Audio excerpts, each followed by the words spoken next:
Ladies and gentlemen, Rod Thompson on the Town Hall organ with Marc-Antoine Charpentier's trumpet prelude to Te Deum. Welcome, ladies and gentlemen, to this great event in this great town hall. And I want to give us the proper welcome, two representatives.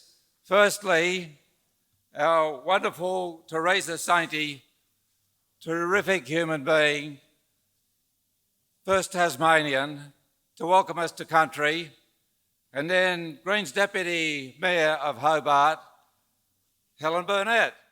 Teresa. Thank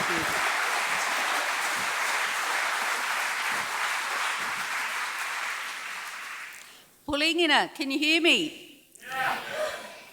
First off, I'd like to say Ngayapi Nairi, Maraka years. Happy birthday to the Greens. So Maraka is 50, and so Ngayapi is to be born, and Nairi is good. And so happy birthday to the Tasmanian Greens, or happy 50th to the Tasmanian Greens.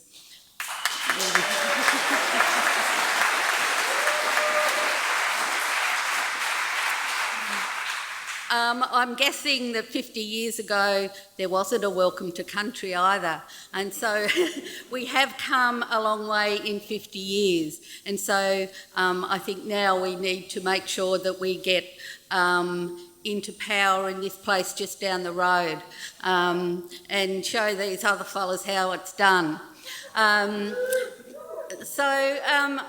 here to welcome you to country. So I'll say ya pulingina karadimana, miladina pakana, taimi, pardon me, taimi ningina raichi war. So welcome to Aboriginal land, stolen Aboriginal land in fact, never ceded and never given to white man on invasion.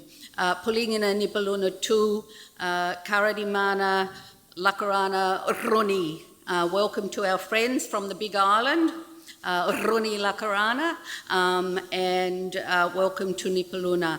I'm not going to say anything else except to say I'm extremely proud to be a member. I think I'm a paid member now of the Greens. Yay!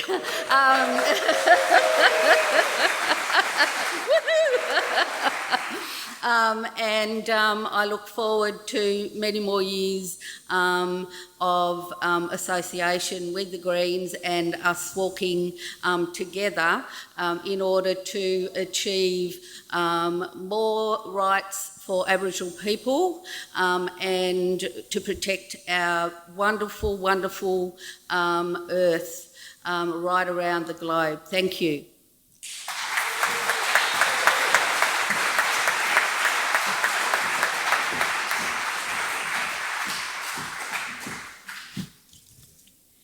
Thank you, Teresa, for that very warm welcome and very special welcome. Hi, everybody. My name's Helen Burnett. I'm Deputy Lord Mayor of Hobart, a proud Green Deputy Lord Mayor.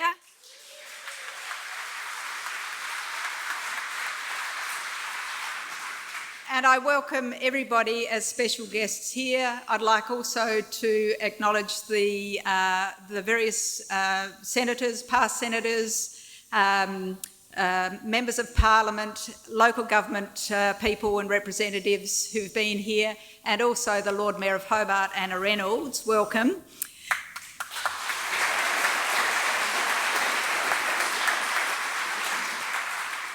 So welcome to this very beautiful special room, the ballroom of Town Hall, the scene of some special moments in the history of Hobart, Tasmania, and arguably the world. As a place of the people, we've attended protests and public forums. We've been moved by impassioned speeches and speakers. We've been entertained by artists, composers, photographers, musicians, and witnessed premieres.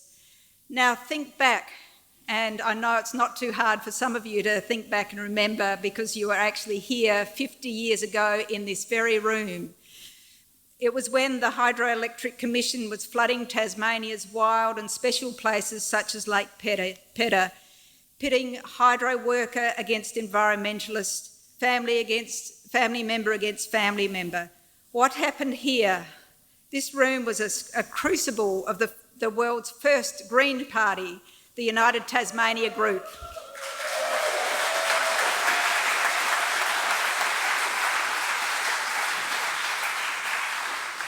So it's my very great privilege to welcome you, everyone here tonight, to the Town Hall Ballroom, where a political party and movement like no other before was born. Have a great night.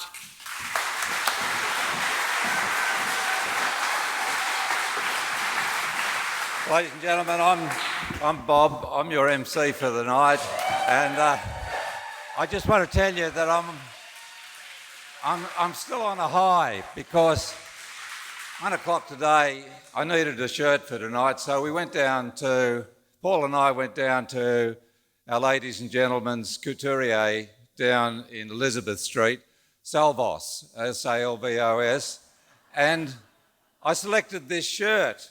Don't you like the white buttons?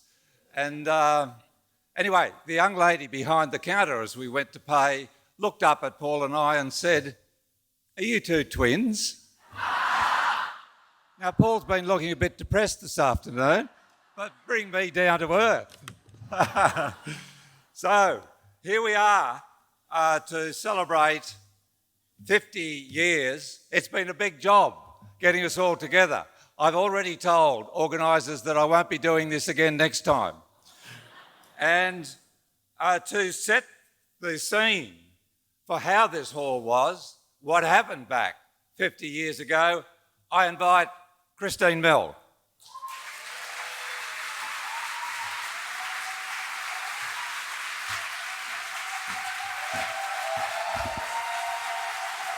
Thanks very much.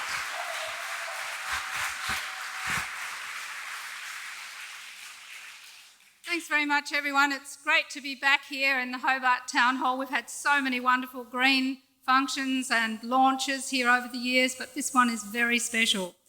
We're here tonight on the land of the Muhunina people to celebrate how the beautiful and unique Lake Pedder in southwest Tasmania and that small group of committed citizens who campaigned to save the lake actually changed the world. So I'd first of all like you to put your hand up if you were part of the UTG and the 1960s and 70s Pedder campaign so that we can salute you.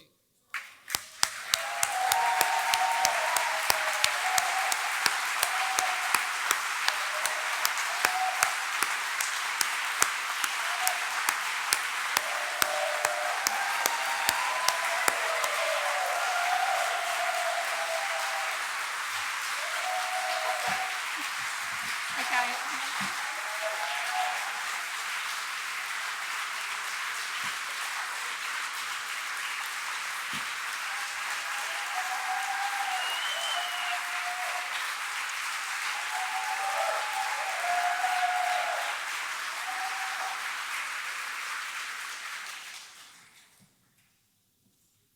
Fantastic. The campaign for Pedder, its vigil at the lake, the street marches, the lobbying trips to Canberra, its contesting of the 1972 state election as the UTG, inspired half a century of green politics locally and globally.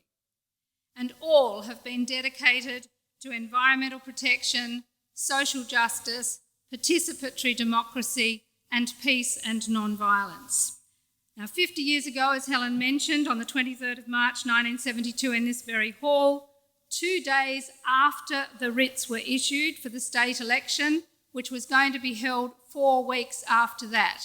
Imagine forming a political party with 4 weeks to go to the election. It was a pretty impressive effort. And that world's first Green Party contested that election because the Centre Party, Kevin Lyons, resigned as Deputy Premier, leaving the Liberal Bethune government without a majority, and it forced an election. In the chaotic politics, Dick Jones saw there was an opportunity. And so in this hall, at the Rowdy meeting, the following motion was put. in order that there is a maximum usage of a unique political opportunity to save Lake Pedder, now an issue of national and global concern, and to implement a national, well-researched conservation plan for the state of Tasmania, there be formed a single independent coalition of primarily conservation-oriented candidates and their supporters. That was the motion that formed the UTG. It was based on the new ethic, which unites man with nature to prevent the collapse of the life support systems of the earth. And I quote that man with nature because that was the language of the time.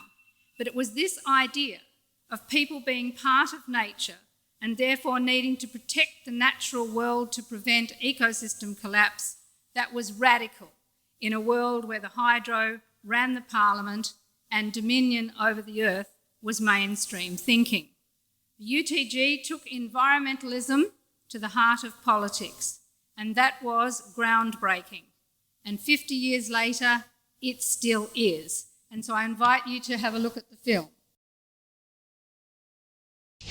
It took 700 million years to form this pink-toned quartzsand beach on the shores of Lake Pedder. Pedder is a mile square. It's cradled among mountains in the southwest of Tasmania. And the overwhelming odds are that within weeks, perhaps months, the Hydroelectric Commission will bring in 50 foot of water and completely drown the lake. Now, whether this is an ecological disaster or whether the economic requirements of the state are such that it has to drown the lake for power purposes remains almost beside the point, because no one can come to this place and be unaffected by it, be unmoved by the stillness of it, the grandness of it. In 1972, the lake was flooded to create a hydropower scheme, transforming it from a 10 square kilometre lake to a 242 square kilometre reservoir. The backlash was fierce. It represents to conservationists in Tasmania a kind of symbol for conservation. You might say a symbol for civilization. It was in March 1972 at a very big town hall gathering in Hobart that the first World Green Party was formed. The United Tasmania Group emerged, and the first Green candidates were fielded in the 1972 House of Assembly elections. We feel sure that there are many facets that haven't been fully investigated, particularly the scientific side. It was Jones and his fellow activists who lit the flame of resistance in the hearts of Tasmanians. The Hydroelectric Commission simply is carrying out unlawful acts and has been doing so for quite some time. So there's a lot to be remedied here. The bulk of the area, of course, was just a bog hole. There was a national park out there, but I can't remember exactly where it was. But at least it wasn't of substantial significance in the scheme of things. The thing that was significant was that we had to double the output of power in this state in 10 years. Damn the HEC! In the April 1972 state election, the United Tasmania Group just missed out on winning a seat. In the early days, the Wilderness Society and the UTG were as one, and united, they set the agenda for a phenomenal incursion into the traditional thinking patterns of conservative Tasmanians. The UTG disbanded, but the movement marched on. Well, just at what stage will you call it a day? Never. There's a lot of bitterness yet, you know. There was a national park out there, not sure where it was. The mindset, as you know, has not changed in Tasmania. We have exactly the same point of view being put in the House of Assembly, and especially when it comes to the Tarkine. When will you stop? Never, said Brenda Heen. And we Greens here and around the world repeat that constantly. We will never stop fighting for the natural world.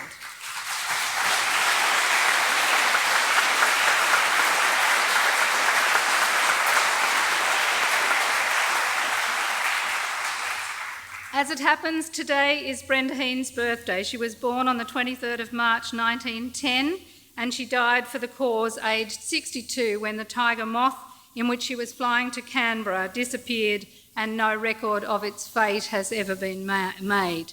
In September this year, we will commemorate that flight and celebrate her life. So we invite you to watch that space because it's a really lovely thing that will happen later in the year. In 1972, the hydro was intent on destroying Lake Pedder regardless of the economics or the energy demand curve in order to pursue its engineering dream of the largest sheet of water in the southern hemisphere. Today, the hydro is on the wrong side of history again by opposing the restoration of Lake Pedder in pursuit of another big, unnecessary, outdated and non-viable driver of ecological destruction, and by that I mean Marinus and Battery of the Nation. Now, in this era of global heating and biodiversity collapse, in this UN decade on ecosystem restoration, it is the perfect time to restore Lake Pedder, to draw global attention to Tasmania as the beacon that Olagus Trahanas always imagined, and the perfect time for the Greens around the world to again take inspiration from the UTG and the new ethic by pulling out all stops to protect nature, to avoid the collapse of life support systems on the earth. Now, one man who did just that in 1972 was Roy Pallett. He was in this room on the 23rd of March 1972, and he's here again tonight. He had walked on the beach at Lake Pedder, attended the meeting, and many of you will sympathise with this, and as with many people who attend a Greens meeting because they're in favour of the cause, he found himself given a job that night with the UTG. And so to tell you what it was like to be in the hall that night, please welcome Roy Pallett.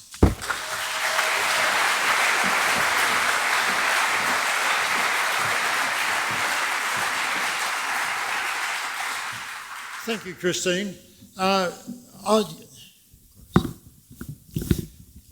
guess I'm more used to talking at 50th wedding anniversaries and 50th birthdays than I am about acting as a relic from a 50th, from something that happened 50 years ago.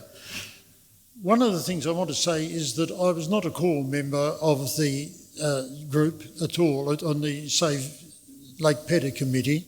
And so I salute those that were, because there was a lot of work that went on behind the scenes that I'm coming in as a member of the committee, of the public who came along to a meeting. I may have been to rallies or walk around a block. In fact, in that rally that was there, that was shown on the screen, we were there at that stage. I was not a core member, as I've said, and so as not a core member, I wasn't aware of how much work had actually been done to set the whole thing up properly, because the Lake Pedder Action Committee had done a huge amount of work.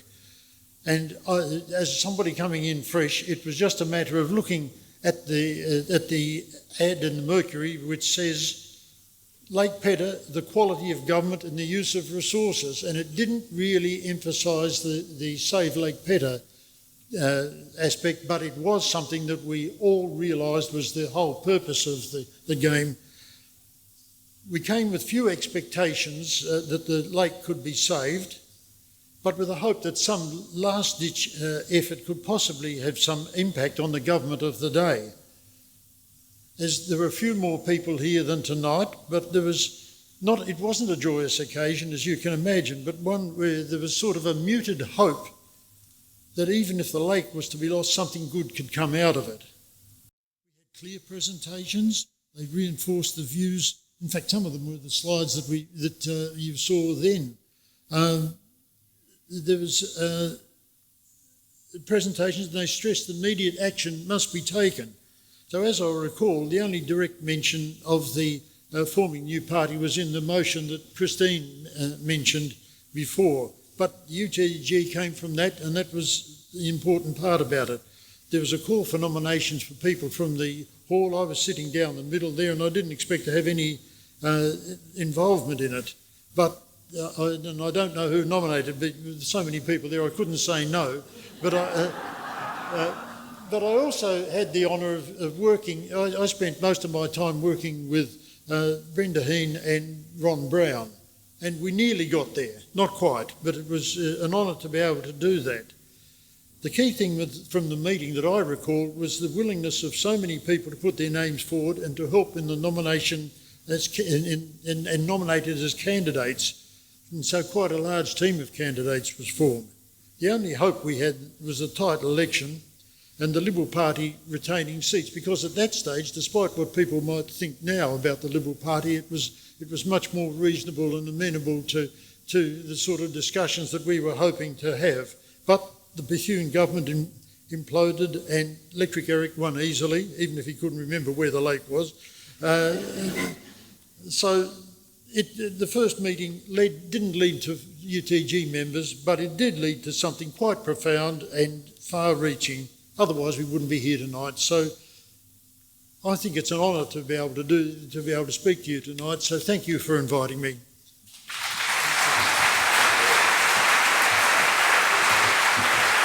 Oh, thank you, Roy. Well, Lake Petta's, the whole wheel is turning, and Restore Petta is on the agenda, and we had nearly 100 people out in celebrating the Resurgent campaign with Christine and Tabitha and so many others in Melva just last weekend.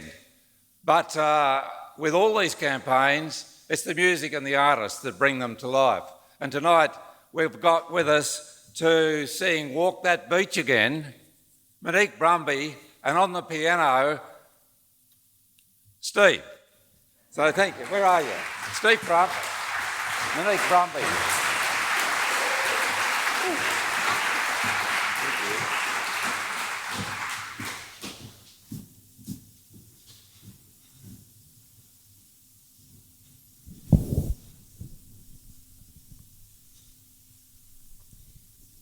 Hello, everyone.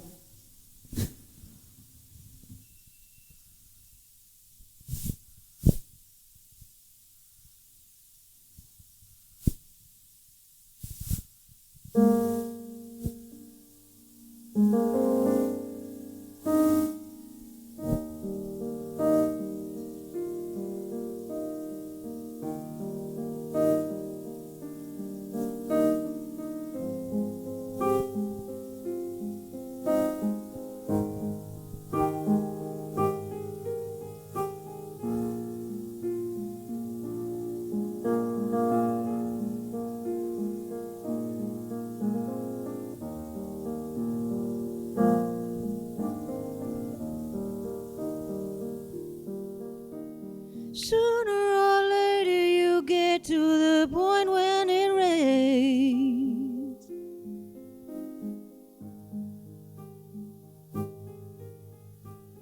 Oh, take me back to those days.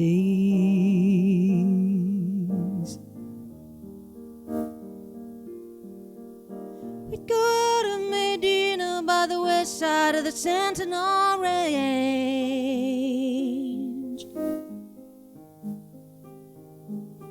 turn right at Mount Ann,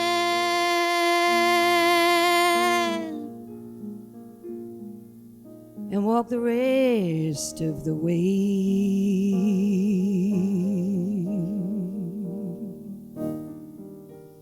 We'd staring off from the top of the Coronet, looking down for the first time at Lake Petta,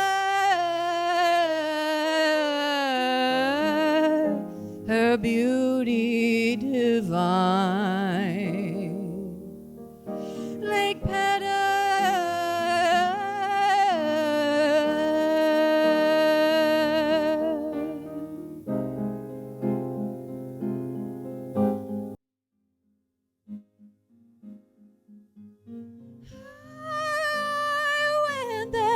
with my father and my mother, and we walked on the sand.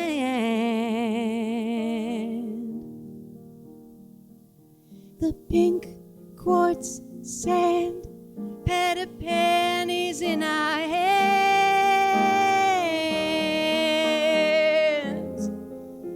Lake Petta,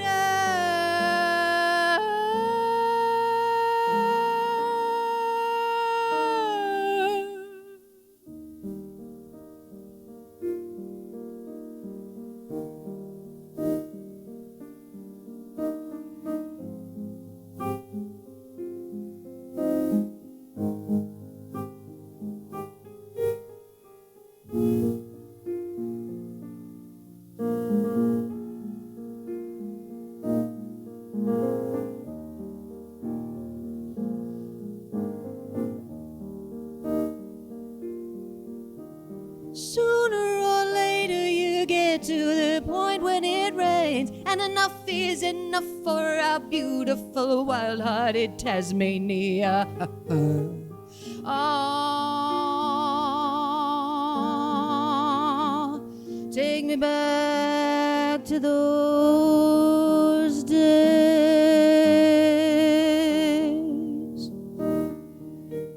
We'll work ashore again, restore her heartbeat, take the serpentine to Lake Pedder. Her beauty divine. Lake Pedder.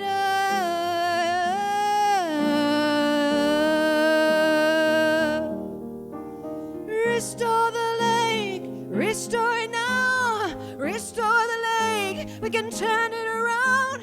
I went there with my father and my mother, and we walked on the sand.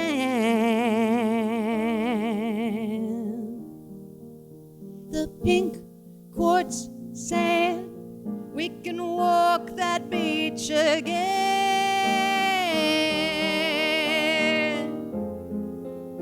Lake Pedder.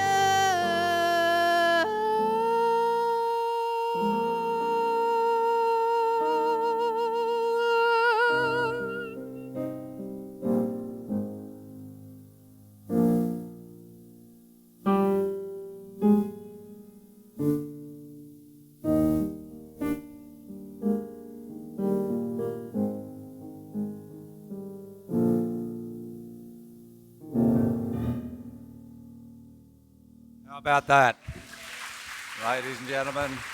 Steve Crump, multiple ARIA Award winner, Tasmania's chanteuse, Monique Brumby. They'll be back again.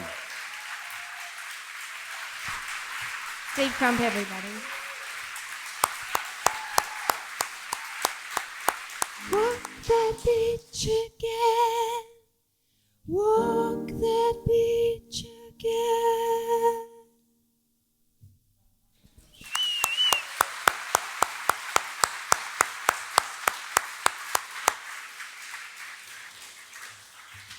Thank you. Ladies and gentlemen, we have amongst us tonight a number of political leaders, state, federal, local government, but one I want to mention because I haven't seen him in Tasmania for a little while, a wonderful human being, a great political representative for the Greens, and the last leader of the National Greens, Richard Di Natale. Where are you, Richard?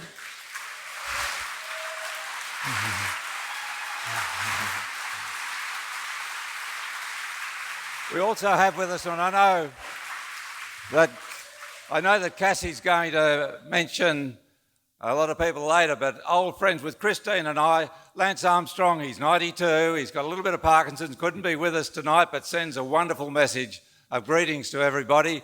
But we have Di Hollister and Jerry Bates, and I want to say, where are you two?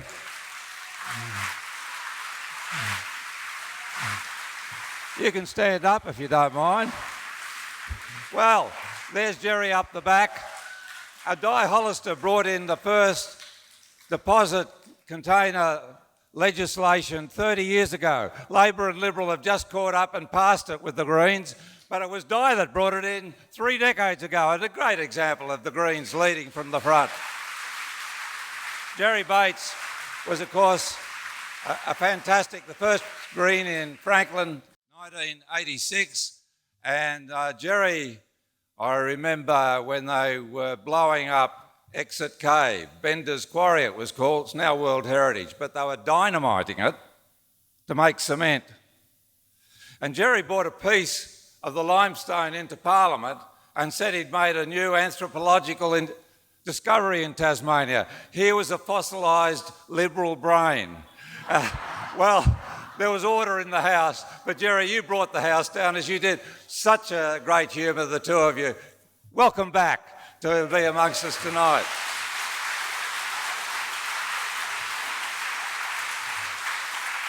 We've seen Lake Pedder, which is coming back again, but now have the pleasure of just a quiet moment watching Mike Gissings with us tonight. His presentation of beautiful Tasmania to the music of a great Tasmanian, I'll let you work it out, a great Australian composer about Danish sisters. Mike Gissing's Tasmania.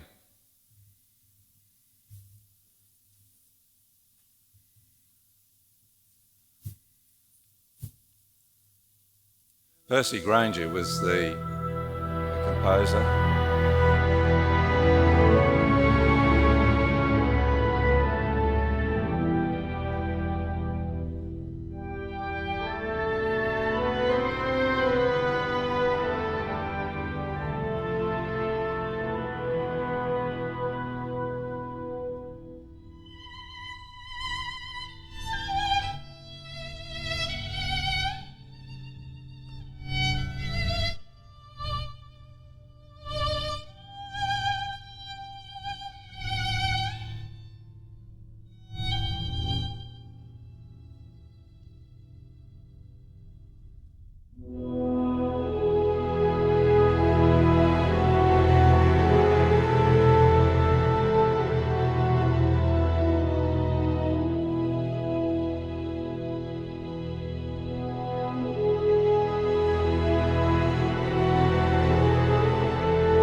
Thank you, Mike Gissing. Thank you, Percy Granger.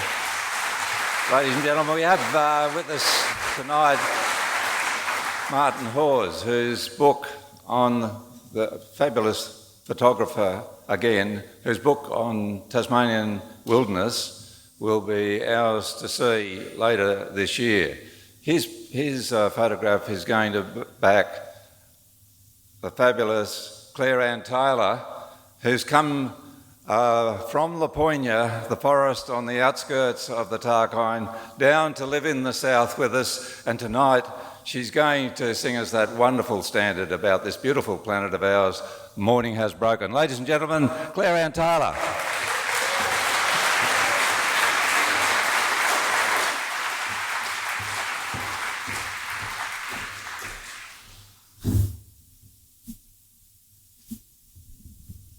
Thanks so much for having me, everyone. It's such an honour to be here.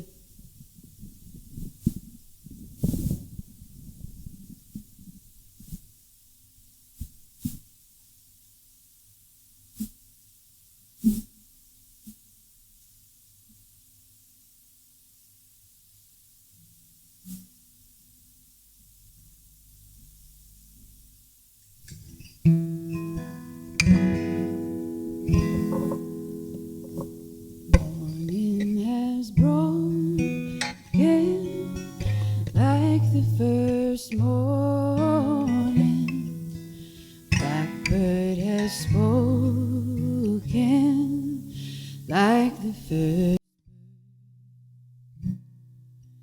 Praise for the singing,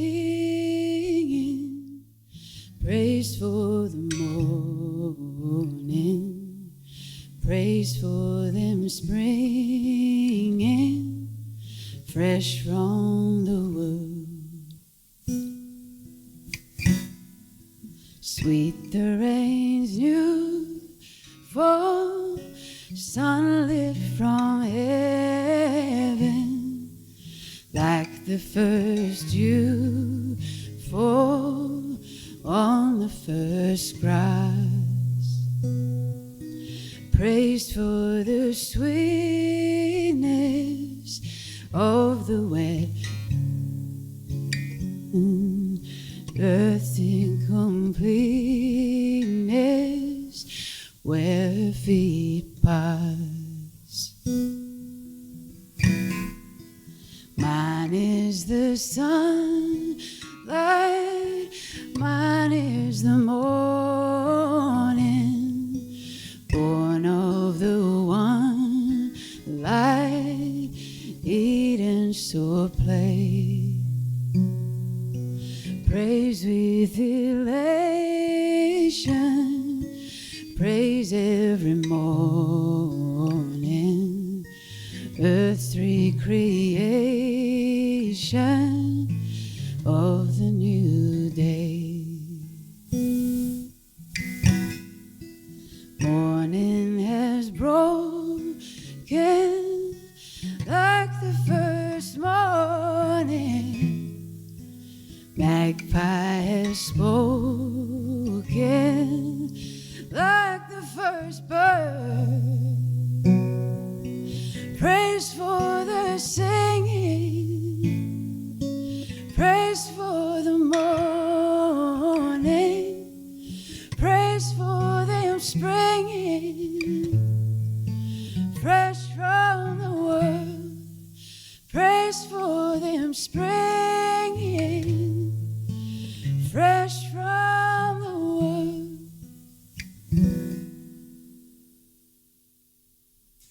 Thank you. Claire Ann Taylor, ladies and gentlemen. Thank you, Claire.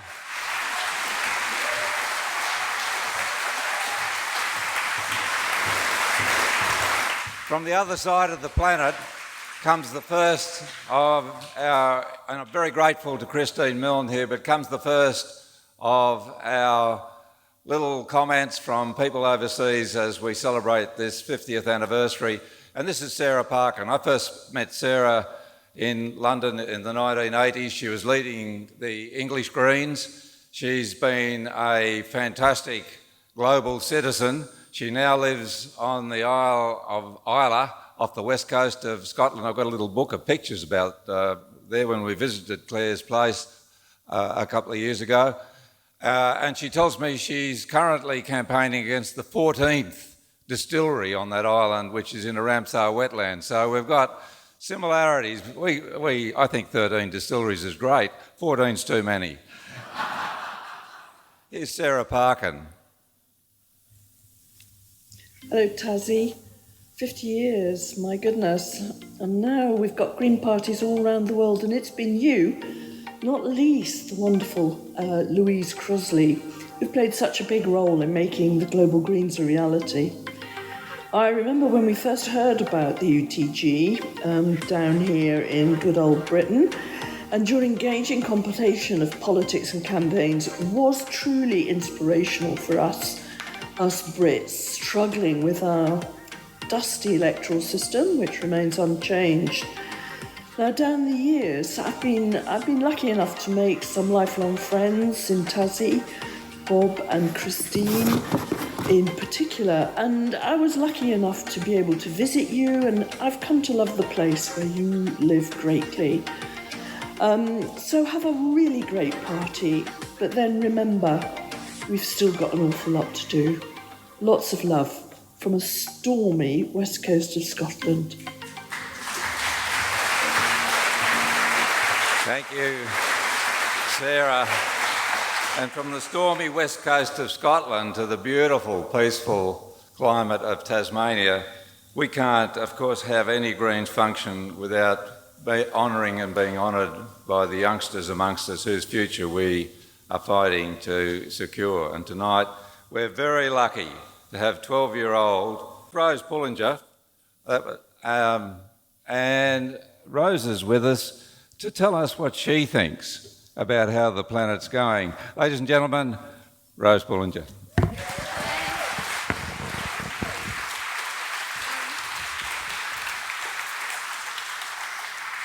Good evening, ladies and gentlemen. My name is Rose Pullinger, and I would like to talk to you about some issues that are immensely important to me.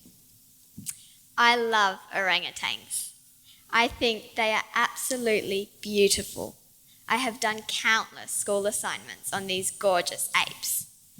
But orangutans are dying, and someone, somewhere, is making the decision that the lives of the orangutans are less important than some product they need palm oil to make.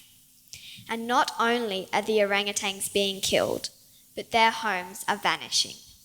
Palm oil plantations are being planted where these ancient forests once stood, planted by big companies that just don't care. And if we keep ruining forests, how will we ever solve the enormous issue of climate change? Whenever I drive to New Norfolk, past big chimneys belching smoke into the air, I feel sick to think that those fumes are going into the atmosphere. Concern for what is happening to our planet churns through me. To try and help solve these problems, I have written to Tasmanian politicians Andrew Wilkie and Michael Ferguson about the deforestation problems in Indonesia and Papua New Guinea.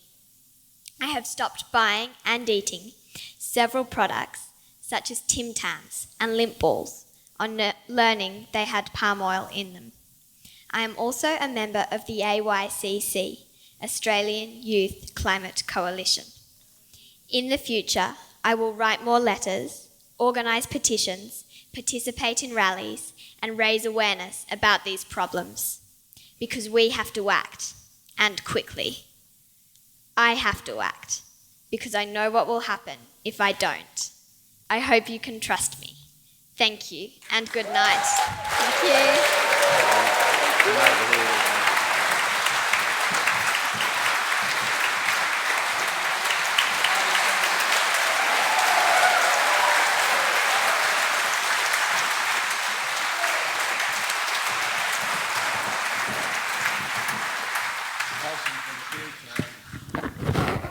And a passion for the future, and what great spirit to inspire all of us as we look to creating a future where the orangutans, as well as ourselves, have a right to habitat and to life and to ongoing generations. Well, it's my pleasure now, we can't name them all, but to recognise we've had Helen up, but our local government representatives in Tasmania for the Greens, the Tasmanian Greens, past and present, local government reps and candidates included, coming up for elections later this year. Would you like to stand up so we can see you?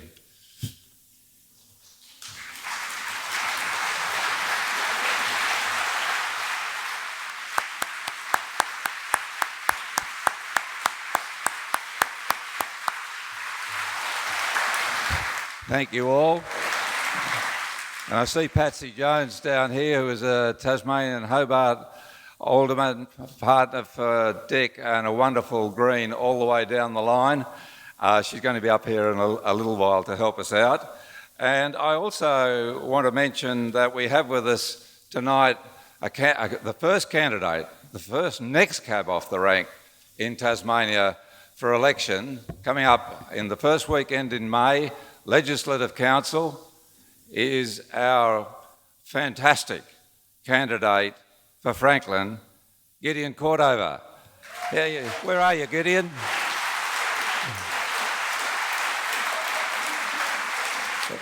Over there in front of the mirror. Thank you, Gideon. Aren't I lucky? Paul and I live in Huon. Gideon, you have at least 2 votes to start off with, but there'll be many thousands more where they come from. Thank you so much. We've now got a message from a different part of the world. Frank Habonitsa first met with the European Greens, but he's from Rwanda in Central Africa. His family live in Sweden simply because the treasurer of the Rwandan Greens was assassinated. The secretary has disappeared. Frank has been elected into the Rwandan parliament, but his family stays in Sweden. Frank is a courageous, wonderful Green from our sister continent of Africa. Ladies and gentlemen, here's a message from Frank Habonitsa. Frank Habonitsa, Chairman of the Democratic Party of Rwanda and also Member of Parliament. I would like here to send my sincere congratulations to the Tasmanian Greens and Australian Greens for the 50th anniversary. You are really a great inspiration to us. We learned a lot from you, and we are so happy for Senator Bob Brown, Senator Christine, for having struggled with us in Rwanda. We wish you all the best in the upcoming years, and we hope that Greens all over the world will really appreciate your great work, and we hope that we continue collaborating for more years to come. Thank you so much, and all the best.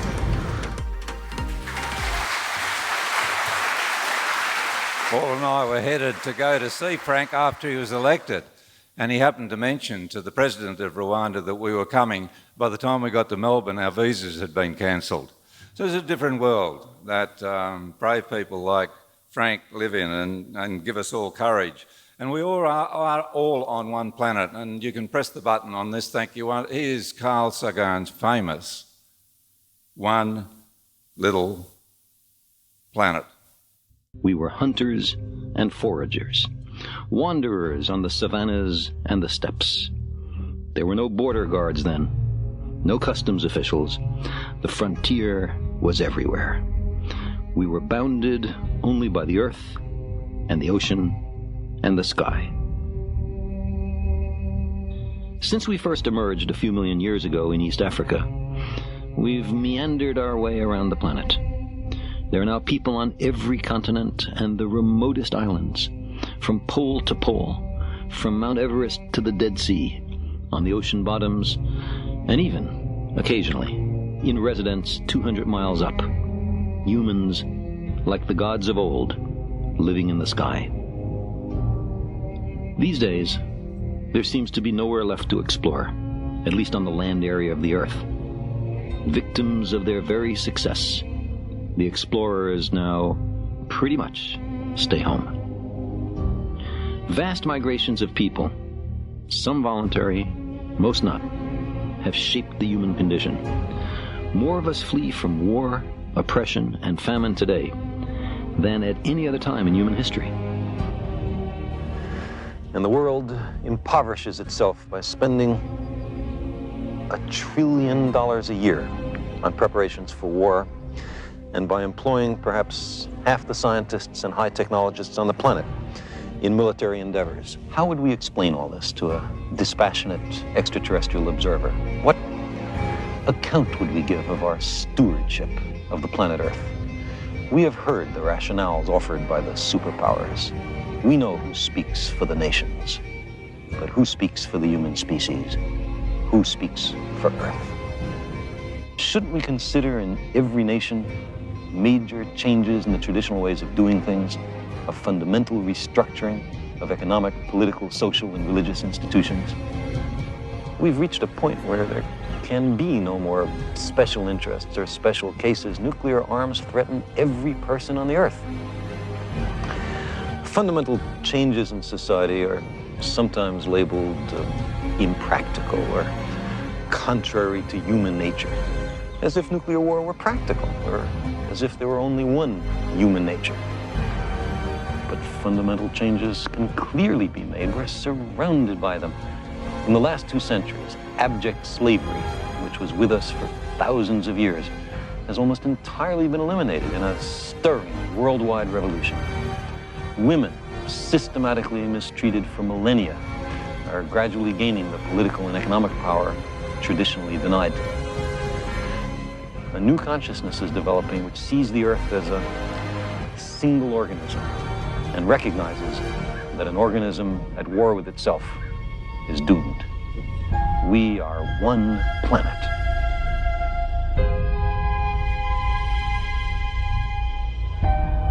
One of the great revelations of the age of space exploration is the image of the Earth, finite and lonely, somehow vulnerable, bearing the entire human species through the oceans of space and time. What a wonderful human being, Carl Sagan. Now,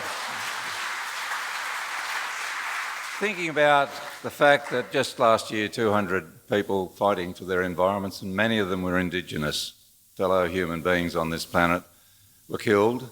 Many more are imprisoned. We had on this stage just 12 years ago Ingrid Betancourt, who after 6 years in being locked in the jungle, Amanda, you can come up if you would too, please. And she was held by the neck, chained by the neck for 3 months to a tree. But she's now back, standing again for the presidency of Colombia. Ladies and gentlemen, from that, and the words are on your programs tonight, but I've got Amanda Macaulay and Rod again on the organ to sing Greenheart.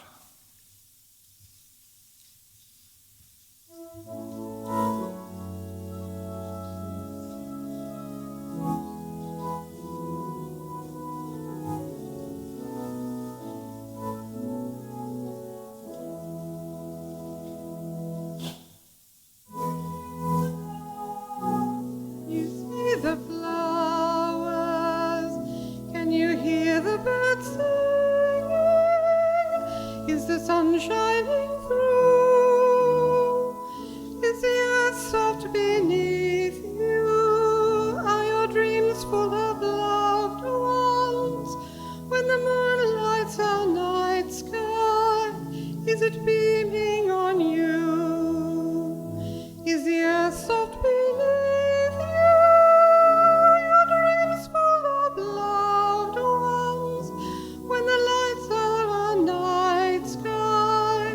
Is it beaming on you?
Amanda McCauley, she's with the St David's Choir, and Rod Thompson, who's an organist at St David's Cathedral.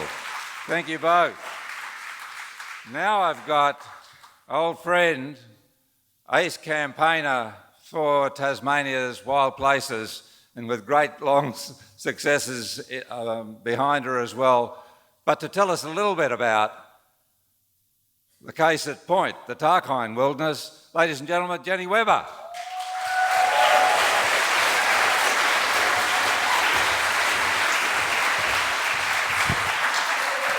Hi there. Before I get started, we're just going to see a little bit of Takina, so it's not so boring anymore with just me. So here's Takina.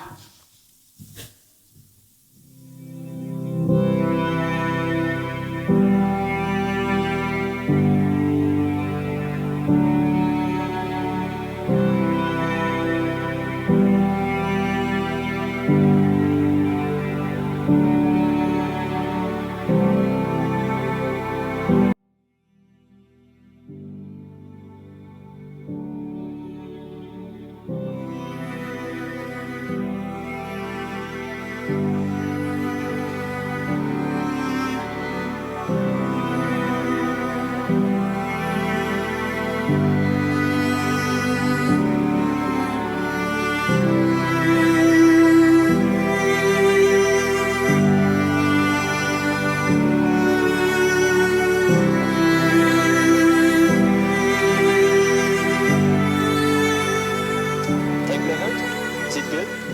Yeah, that's good. Yeah. So we are 3:45. Yep.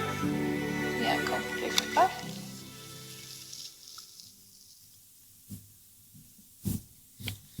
Hello everyone, I'm Jenny from the Bob Brown Foundation, and I'd like to start by acknowledging that I'm on Aboriginal land, never been ceded and was invaded, and I'd like to acknowledge Teresa Sainty and thank you for everything that you do for this country, and anyone else who's from the Tasmanian Aboriginal community in the room tonight. I'd also like to acknowledge the sitting members, federally and state, local, who are here with us tonight celebrating such a wonderful seed for an incredible, phenomenal movement. When I came to Tasmania, I was blessed to have a guardian angel called Melva Tricanis, who would consistently send me letters while I was at the Huon Valley Environment Centre. Thank you, Melva, for all that you've done to grow a movement amongst you that started here 50 years ago.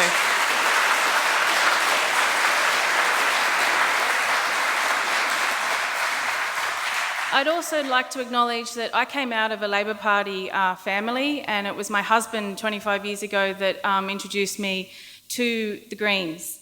And I must say that the people that were in the Greens and led that movement then, in Bob Brown, Christine Milne and Peg Putt, I could not be the person that I am today without all you three. So amazing efforts you've all done for so many frontline activists.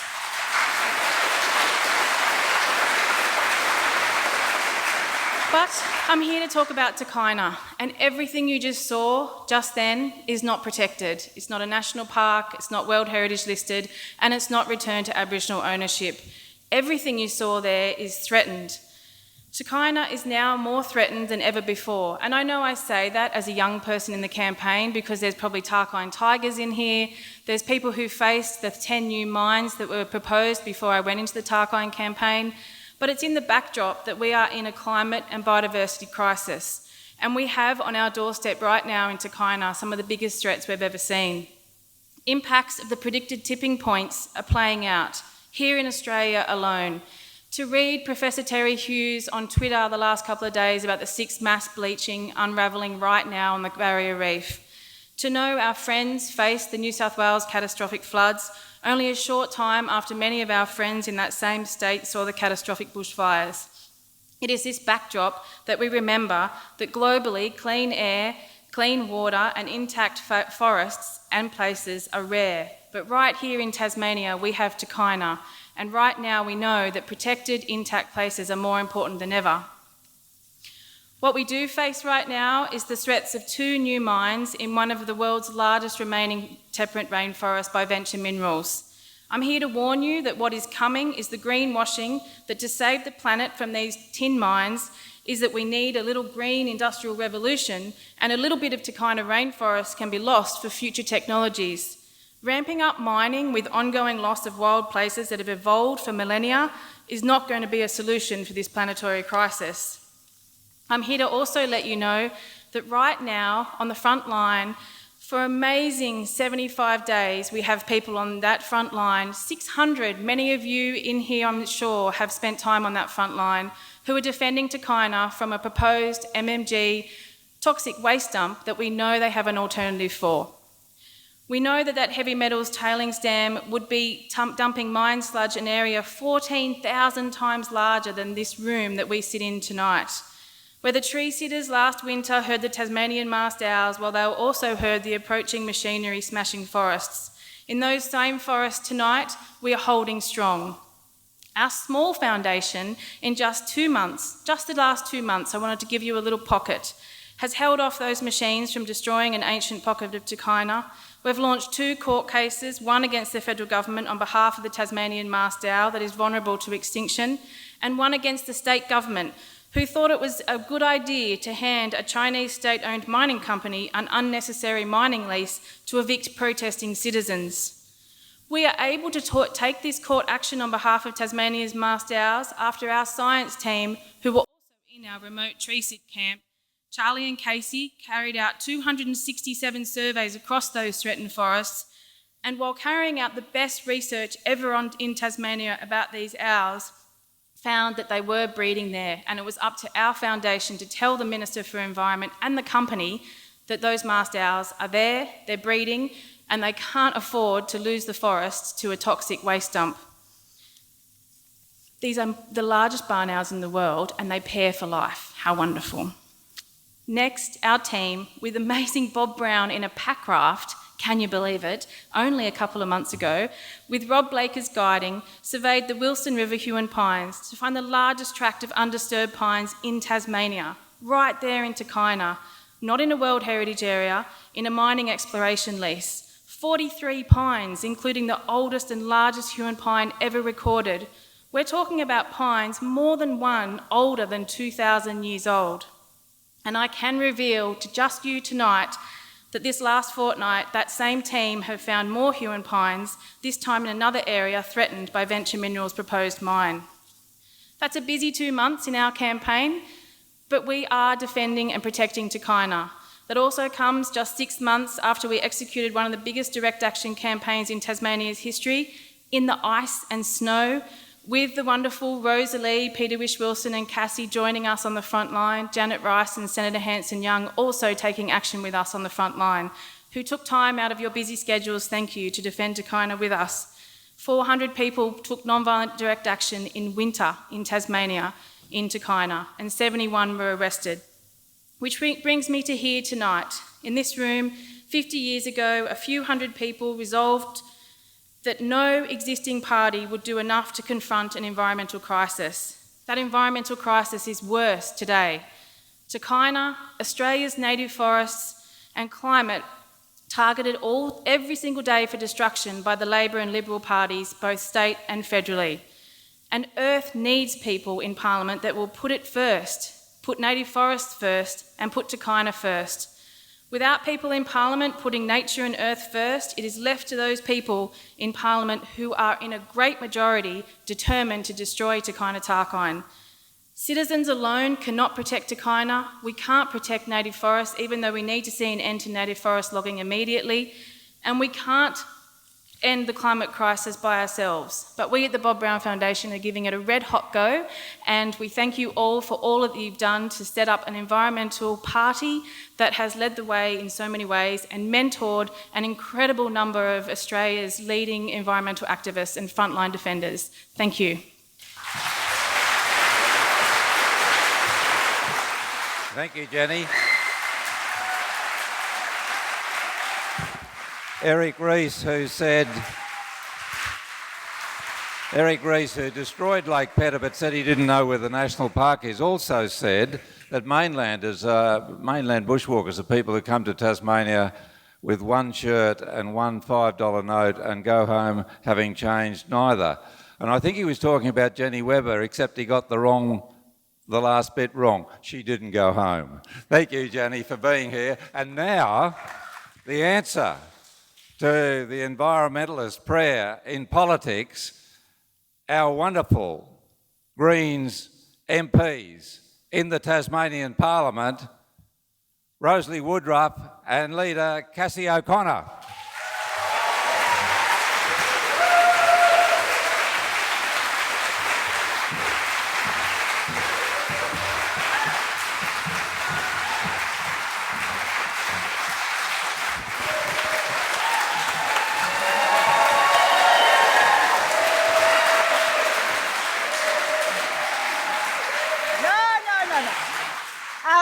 Good evening, Green friends and family. We're going to be a bit like the prefects at the school assembly. We're here to whiz you through the last 50 years of a 50,000-year or more human story of this beautiful island, Lutruwita, Tasmania, in just 5 minutes or so. From the shores of a magical drowned lake to this very room and the birth of the United Tasmania Group half a century ago. Bruised by the temporary loss of Pedder, but unbroken and energised by a deep, abiding love for this island, our young movement coalesced to defend a wild west coast river from the dozers and a dam. We fought and we won, and the Franklin runs free today.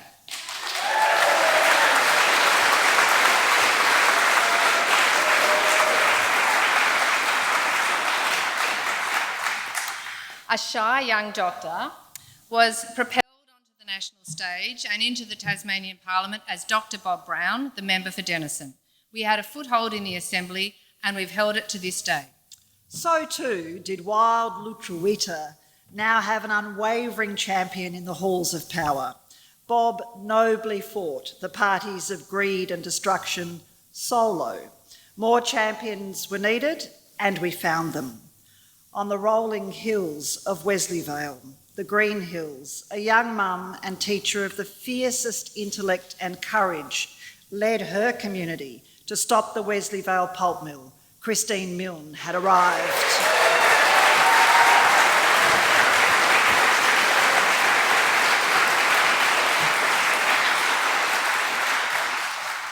In May 1989, 5 gutsy Green independents were elected to the 35-seat House of Assembly. Dr. Bob Brown, Christine Milne, Jerry Bates, Di Hollister and Lance Armstrong. The balance of power was in Green hands for the first time in history. Logging ended in the national estate. The woodchip quota was slashed. Forests were saved. The Tasmanian Wilderness World Heritage Area was extended. Freedom of information laws were enacted. But like all unhappy marriages, the Labor-Green Accord came to an early end. R.I.P. In 1992, all 5 Greens were re-elected by Tasmanians who wanted something better, fairer, greener for their island home. The 5 Green independents became the 5 Green Party MPs, proud members of the Tasmanian Parliamentary Greens, under Bob as our first leader. With typical Bob courage, he resigned from a safe state seat in 1993 to have a crack at the House of Representatives. It was a case of better luck next time. Another Green champion arrived in the House like a gale-force wind for change. Hello, Peg Putt.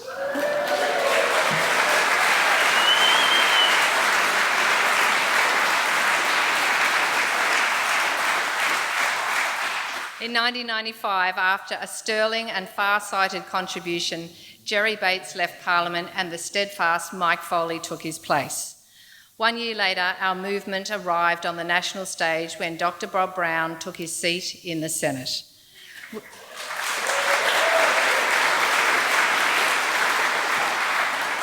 We were now a national voice on climate, for wild places and for universal human rights.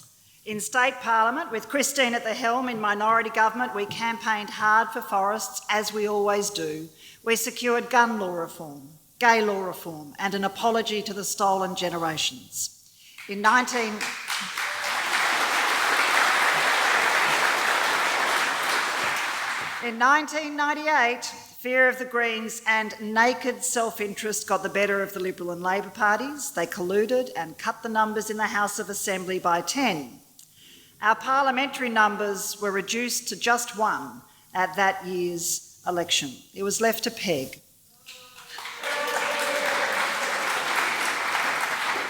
Her deck chair and a tiny, determined team of staff and party volunteers. She made us so proud. Peg Putt became the true opposition, a one-woman force for good.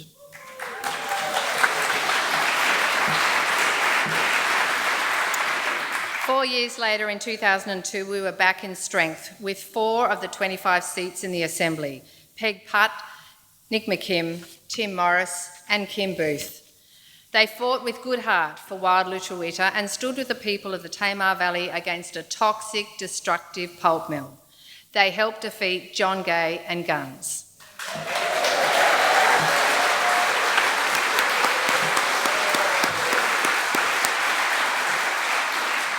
Meanwhile, across the River Derwent at Ralphs Bay, the White Shoe Brigade was planning a grotesque canal estate on internationally significant wetland habitat. The state and federal Greens were the best of our community's friends, and together we set about saving Ralphs Bay.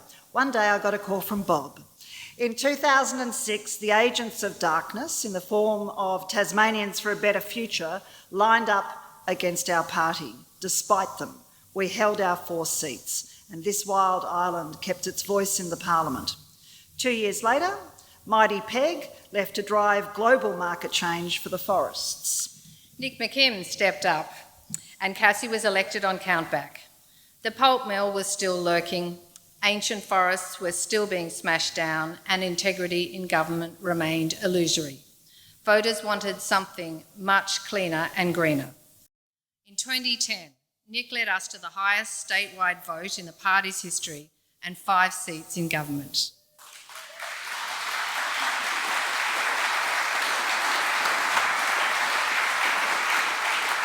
We won back Braddon, and the delightful, wise gentleman from North Motton, Paul Basil O'Halloran, joined us in Parliament and the balance of power. So we took the step into government and had 2 Green ministers in a cabinet of 9. Fair to say, the next 4 years weren't a joyride, but we made things happen in our portfolios and in Parliament. We knocked off the Tarkine Link Road. We delivered a massive rollout of free energy efficiency house upgrades to low-income Tasmanians and thousands of new affordable energy-efficient homes. We restored TasTAFE, implemented an Aboriginal dual naming policy for Lutruwita, and the state's first elder abuse prevention plan. We commissioned Australia's first forest carbon study, confirming the priceless carbon stores in the native forests of which we are all custodians. We drove a ban on lightweight plastic bags, and we helped ensure 170,000 hectares in the southern forests, Florentine, Navarra Plains, the Western Tiers and the Mountfield National Park were added to the Tasmanian Wilderness World Heritage Area. We helped to get the loggers out of 570,000 hectares of iconic battleground forests, and they remain outside those forests to this day.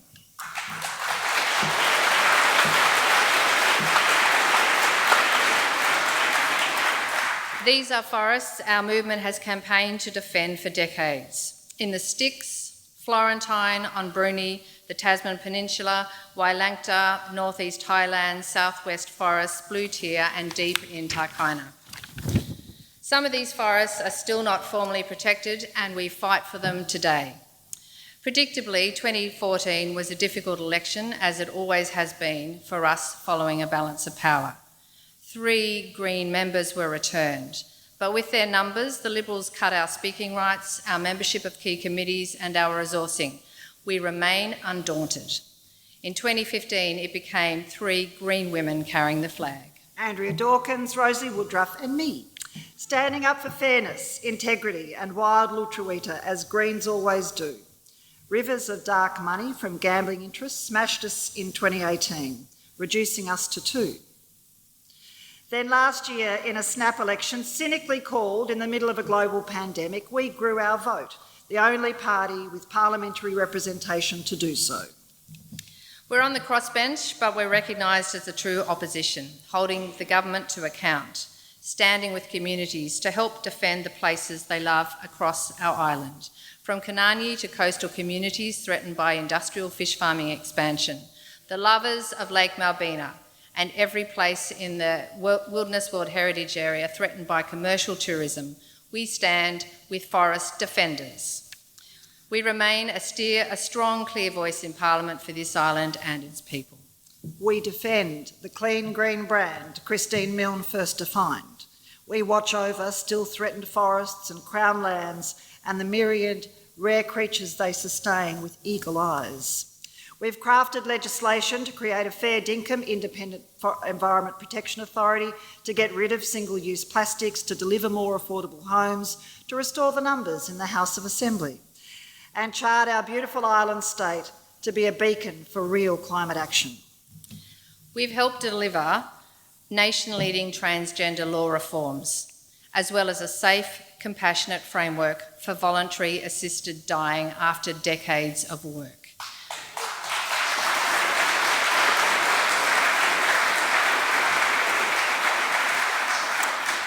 For 50 years, Tasmanians with big green hearts have known they have a home. The Tasmanian Greens is what we all are, child of the world's first Green Party. We're here to stay. Thank you.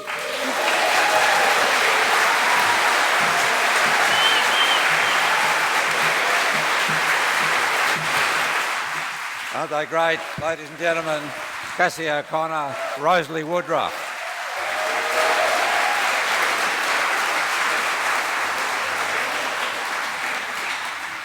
You know, we can't let the night go by without remembering that peace is a pillar, one of the four pillars for the Greens. So is democracy and social justice, as well as the environment.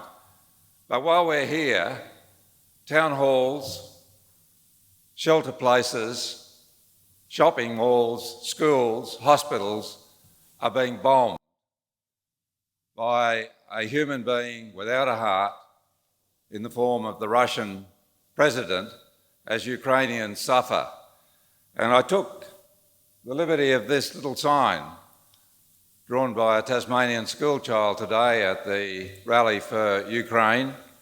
And we have in the programs that wonderful message that the Ukrainian Greens had time to send to us tonight in this 50th celebration here on the other side of the planet.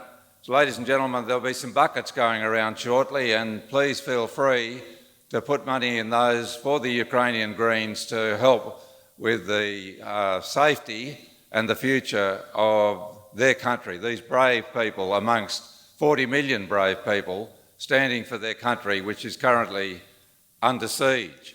I saw on television, many of you will have seen it last week, in the western city of Kyiv, a woman playing the piano out in the open railway square as people were tearing to get into trains to escape. And you know, more than 3 million refugees have now left under the bombardment of Ukraine. And the wonderful thing about this spirited woman was she was playing What a Wonderful World.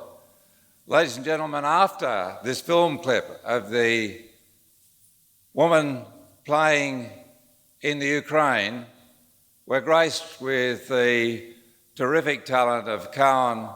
Some of you will know him as Tom Vincent, who's going to play the same What a Wonderful World for us. But thank you. First, the clip of our friend in the Ukraine.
Ladies and gentlemen, Count Vincent, thank you so much.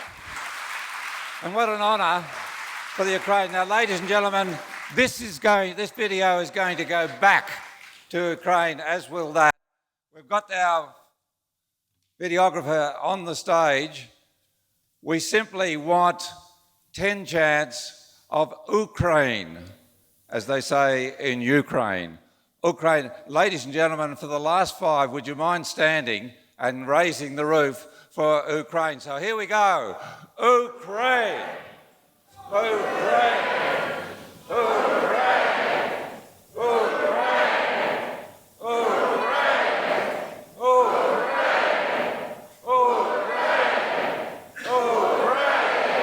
Ukraine! Thank you, everybody. We're with Ukraine, Australia's with Ukraine, the world is with Ukraine, and we hope our sentiment will lift your hearts in your brave and wonderful country now under siege. Thanks, everybody.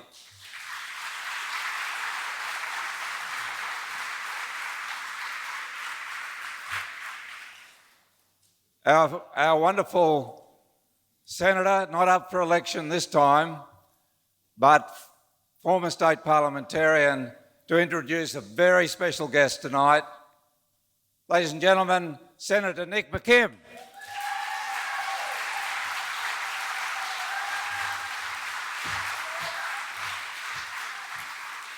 Hey everyone, what a great night. You know, those of us who have the privilege of representing the Greens today truly stand on the shoulders of giants. Those who became before us in the party and in our movement blazed the trails for those who are here today. And it was done often under incredible duress. And some are sadly no longer with us. And to them, and to those who happily still are, we salute you and we thank you. We've heard a lot about the past this evening, and rightly so. But let's just cast forwards for a moment. In 50 years' time, in 2072, there'll be another gathering just like this. It'll probably be right here in this room. And it'll be our 100th birthday, our centenary as a party and a movement. And on that night, people who are children today, like Rose Pullinger, and people who are not yet born will celebrate a century of political activism and political achievement. And we should think of them tonight as we gathered here, because collectivism matters. What we build together matters. What we've done in the past matters. What we will do together in the future matters. And our movement and our party is bigger and will live far, far longer than any of us. And we should think of the massive challenges that people who will be here in 2072 will be facing because of the greed and the wanton destruction of nature, the ignorance about our ecosystem, those things that we all know and those things that we've come together collectively to fight. They will be fighting them in 50 years, and it will have been a really difficult 50 years for our planet and for its people. And we should remember that all that we've done and all that we continue to do, in part, is done for them, those people who will be here in 50 years. And all the positions and the seats that some of us have had the privilege to hold, they've been held in trust for those who came before and those who are still to come. In the Greens, we don't do leadership challenges like other parties, much to the chagrin of the media and journalists, I might add. We simply hand on the Greens baton.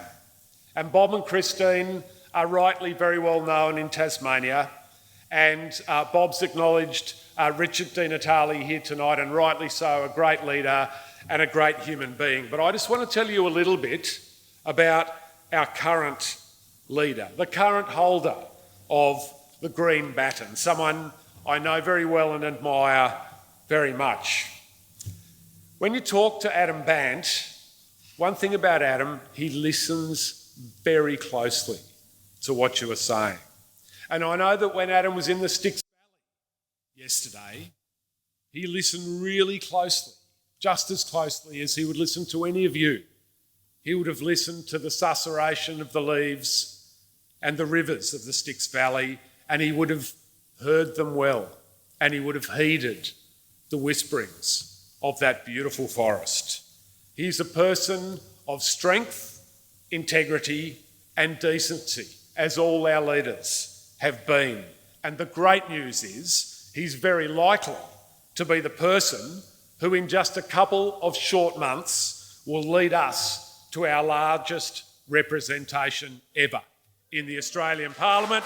Would you please welcome Adam Bant?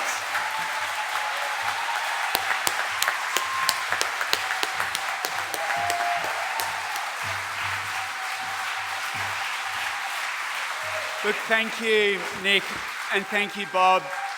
And I also want to acknowledge the traditional owners, past, present and emerging, and acknowledge that this is sovereign First Nations country and that sovereignty was never ceded. And we've got a lot of unfinished business to do in this country, and I feel incredibly proud to be part of a party room that has 2 out of 10, 20% of its members in the federal parliament as First Nations women. And let's hope we can make the whole parliament like that after this election. Look, 50 years ago, in March 1972, something else happened that was of great significance to me. I was born in a hospital in Adelaide. My mum gave birth to me on 11th of March 1972, so I've had the pleasant joy of having a life that's time has lived in parallel with the formation of the Greens. And we couldn't quite make it to the 25th celebration that I know that you had here. We were busy protesting against nuclear-powered warships that were pulling into the port of Fremantle, where I was living and studying at the time. By the time the 40th celebration came around, I was really fortunate to be celebrating it in Parliament with some of the amazing people in this room.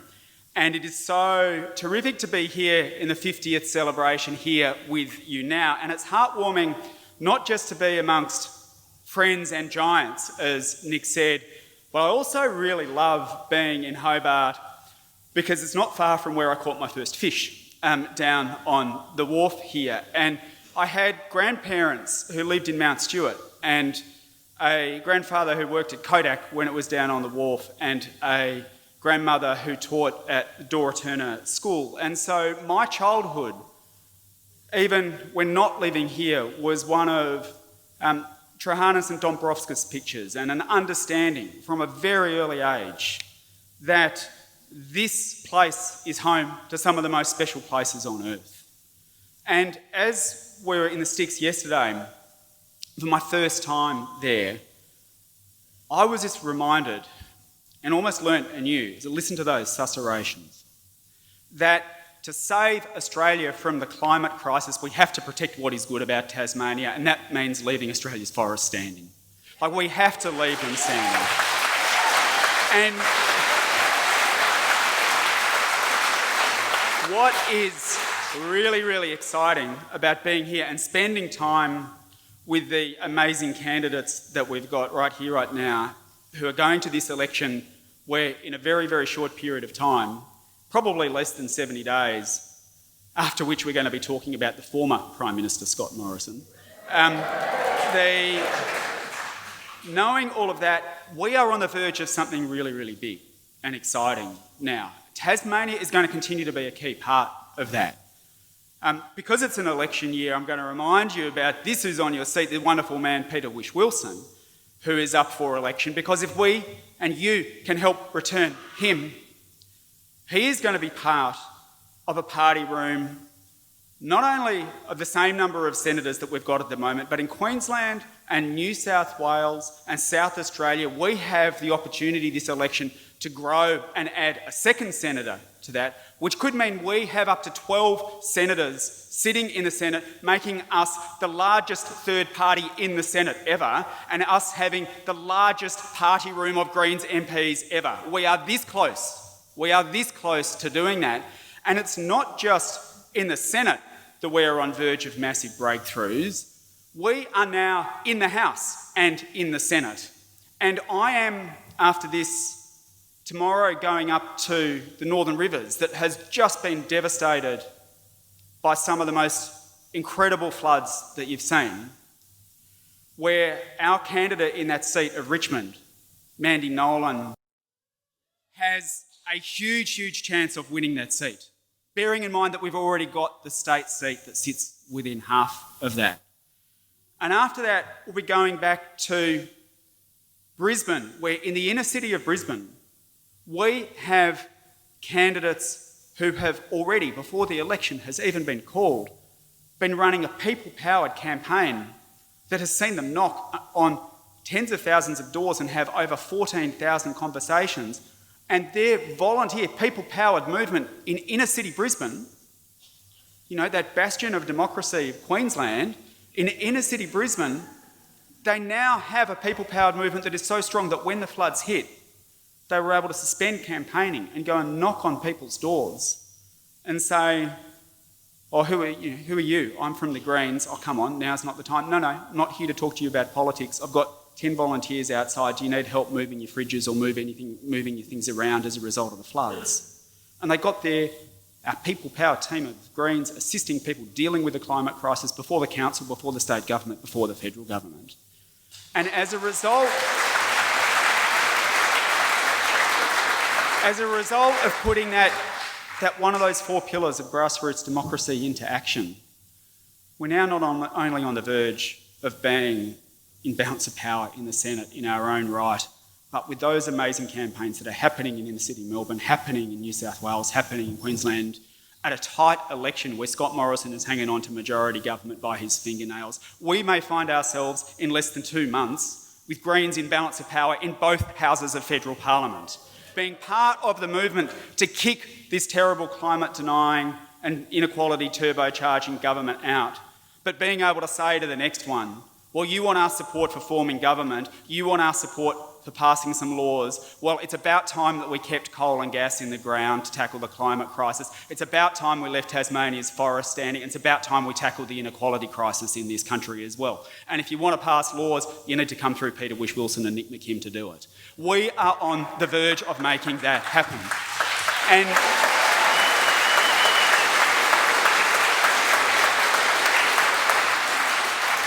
I brought my phone up with me, not because I want to check my Twitter, but because I want to just share with you some breaking news, which is that in South Australia, they're having their election tonight. Anthony Green has just called it. There has been a change of government, but with an almost 50% increase in our vote, the Greens have recorded our highest vote ever. And we are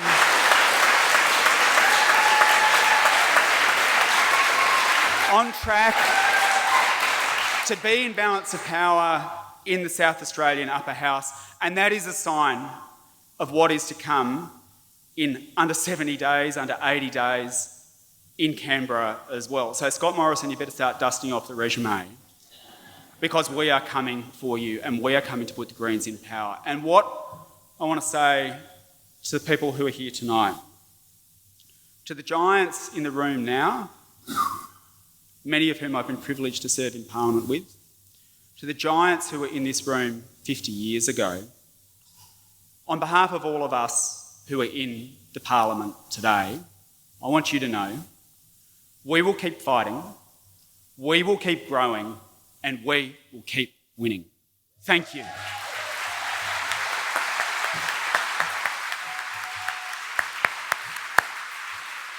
Adam Bant, the best prime ministerial option Australia has right now. Thank you, Adam. Ladies and gentlemen, I want to welcome back Monique Brumby with her anthem to this wonderful country of ours, Australia, across this land. Ladies and gentlemen, Monique Brumby.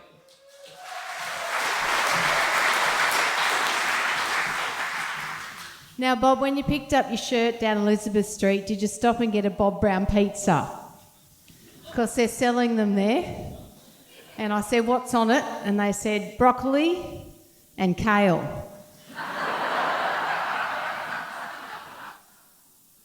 So I thought, next time you're there, get a pizza there. I'm glad, Monique, you've got this great picture of the swift parrot. You know, when most of our forebears, non-Indigenous forebears, arrived, there were 150,000 in Australia.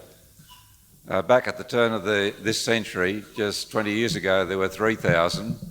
Now there's fewer than 1,000. And the Greens are the very entity that's standing between this and that. And Monique has picked these beautiful creatures now heading on their way back to the mainland, for the backdrop of Across Our Land.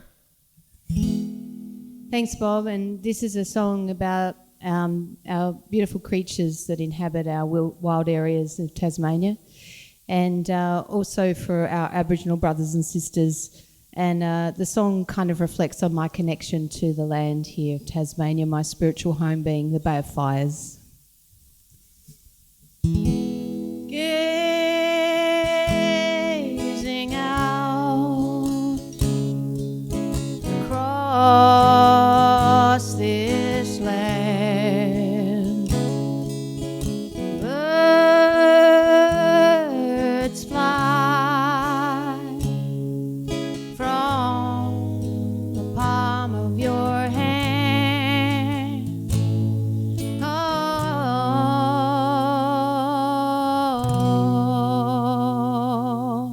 we walk through the southern gardens. When you spoke, my heart had to listen. Years has been searching, not knowing where to begin. Oh, now I found you, my brothers, sisters, my friends. Oh,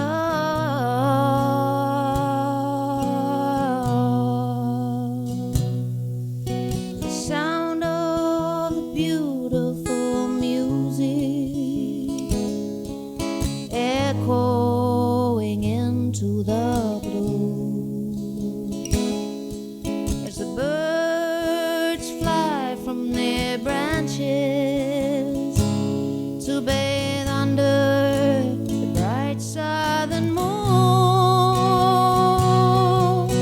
Years I spent searching, and now I found a place to begin. I'm gazing out across this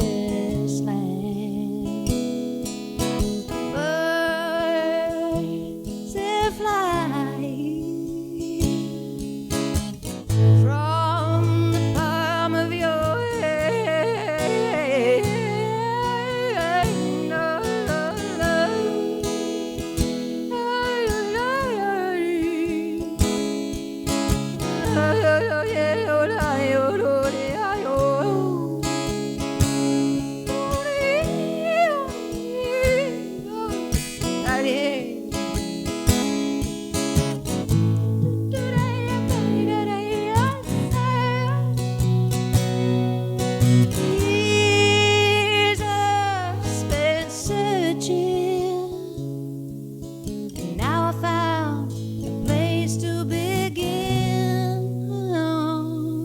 I'm gazing out across this land, under the old tree, its branches our canopy.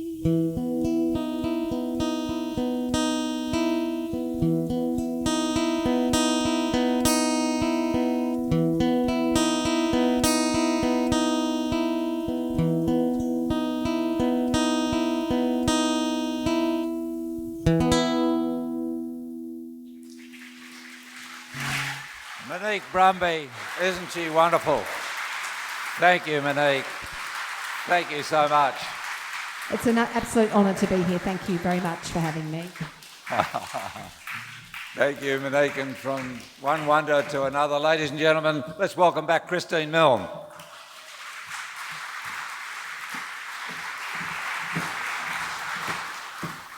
Well, thank you very much, everyone. I hope you're enjoying yourselves.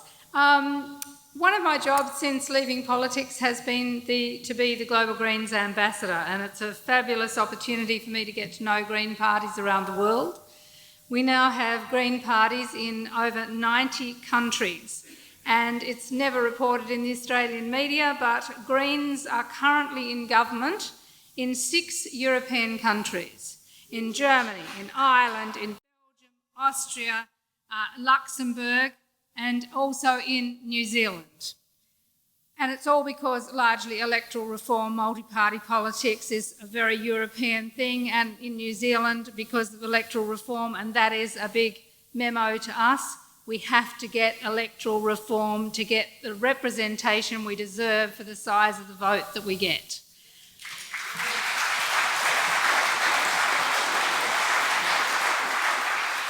But it was the wonderful Margaret Blakers and the late Dr. Louise Crosley and a band of volunteers who made the first Global Greens Congress in Canberra in 2001 such a success.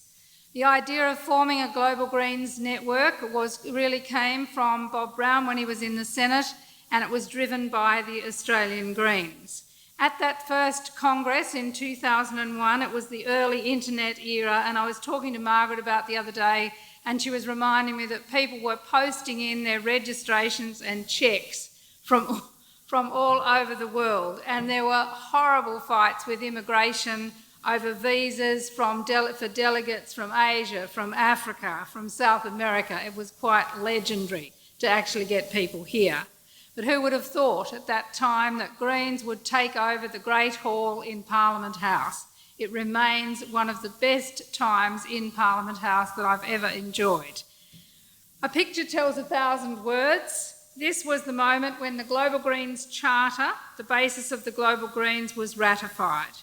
It was a charter drawn up by Louise when she was station leader at Macquarie Island, and there she is, standing there very right in the foreground there on the other side. And that Global Greens Charter is based on the new ethic of the UTG and the Earth Charter, and then Louise went and got the manifestos of Green parties from around the world and made it into that Global Greens Charter. The New Zealand Values Party was established as the next Greens party after the UTG. It was established by Jeanette Fitzsimons in New Zealand, and it's appropriate that we should now go to the New Zealand Greens leader, James Shaw. Hello, Hobart. Well, 50 years. Doesn't it go by in the blink of an eye? I want to acknowledge the United Tasmania Group, the world's first Green Party, followed a few months later by the Values Party of New Zealand, of course itself the forerunner of our own Green Party of Aotearoa, New Zealand. And I want to acknowledge the very close friendship that our two Green parties have had over the course of those last 50 years. In particular, I want to acknowledge the leadership and the friendship of Bob Brown, who of course had a very close relationship working alongside Jeanette Fitzsimons, who founded first the Values Party and then the Green Party here in Aotearoa, New Zealand. Both of our Green parties, of course, continue to work for people and planet, and we live in incredibly difficult times with COVID-19 recovery, the war in Europe, and of course, climate change and growing inequality all around the world and in our own countries. So our work is not yet done, and we look forward to working alongside you for the next 50 years and many more. Nō reira, tēnā koutou, tēnā koutou, tēnā tātou katoa.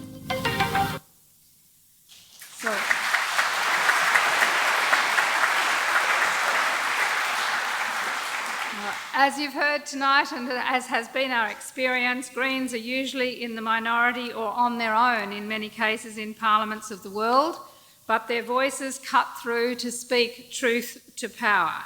We had, of course, Peg in the House of Assembly on her own. We have Adam in the House of Reps on his own currently, Elizabeth May in Canada, Frank Habineza in Rwanda, and, of course, the inspirational Carolyn Lucas in the House of Commons, and she's been doing a sterling job standing up to the appalling proposals by Alexander Downer and Tony Abbott to try to take the immigration policies, the horrible refugee policies, into the UK.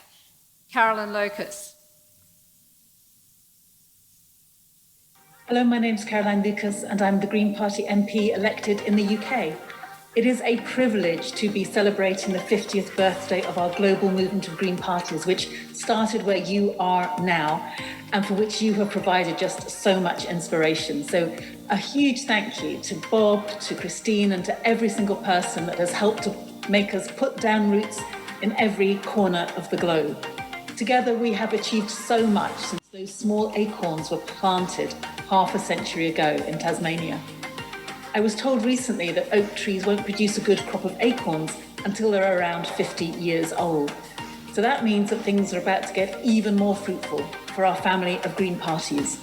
So here's to the next 50 years of passionately standing up for social and environmental justice, of pragmatic optimism and audacious pioneering, of radical hope and collective transformation, of connection across borders and action in our communities.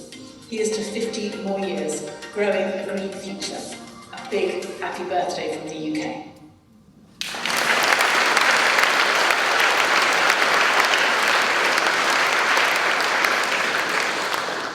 So since 2001, there have been Global Greens Congresses in 2008 in Sao Paulo in Brazil, in Dakar in Senegal in 2012, and Liverpool in the UK in 2017.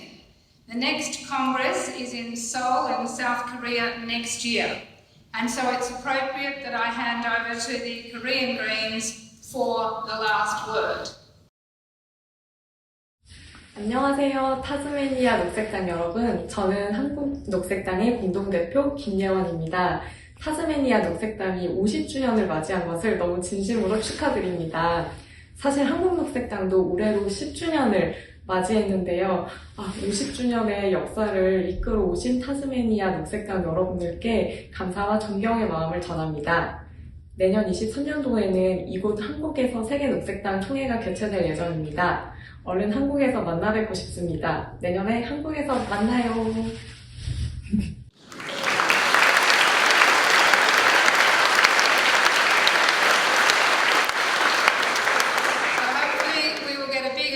Delegation to South Korea next year, but in the meantime, as you heard from Bob earlier, please read the message from the Ukrainian Greens in your program. It is very humbling because it demonstrates the power of the solidarity of the Greens around the world supporting each other.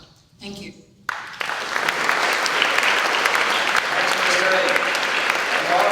Russ Sermons and his wonderful companions coming on to sing us a very special song. It's a world premiere. I want to tell you the story about how Peg Putt let me down. You know, I just got into the Senate and I've been telling my staff about how you've got to look after your senator if he's ever put in danger. And in came a man holding a fox terrier in his hand, and I looked around for staff support and they'd all disappeared. And the man said to me, Senator Brown, that Peg Putt in the Tasmanian Parliament wants to legalise homosexuality. And I said, she doesn't, does she? He said, yes, she does. she's got to be stopped. And I said, I will speak with her. And he went away happy, and I spoke to Peg and she wouldn't change her mind. So there you go.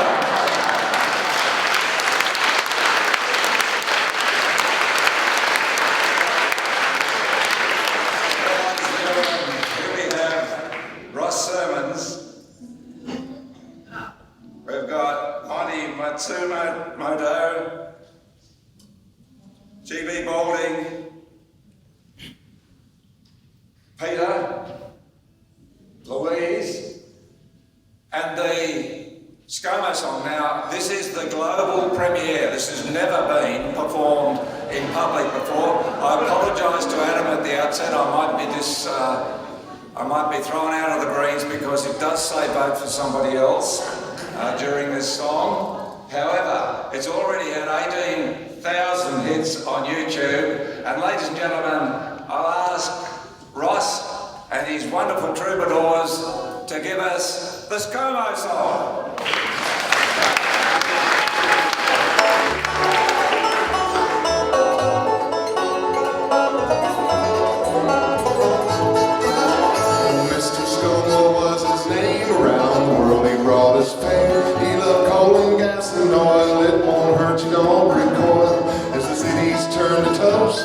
Cycles hit the coast, he'd sing out the silent by. How could I know Cole was a killer?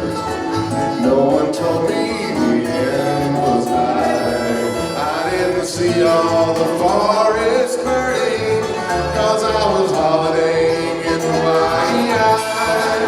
But one day said French Macron, he's a liar, just a con. And the people took a stand and made ScoMo show his hand. And in his hand a lump of coal, don't be scared, it won't hurt. The seas we split, this land is girt. He didn't know Cole was a killer. It wasn't his job to hold fools up high. He didn't see all those forests burning, cause he was holidaying in Hawaii.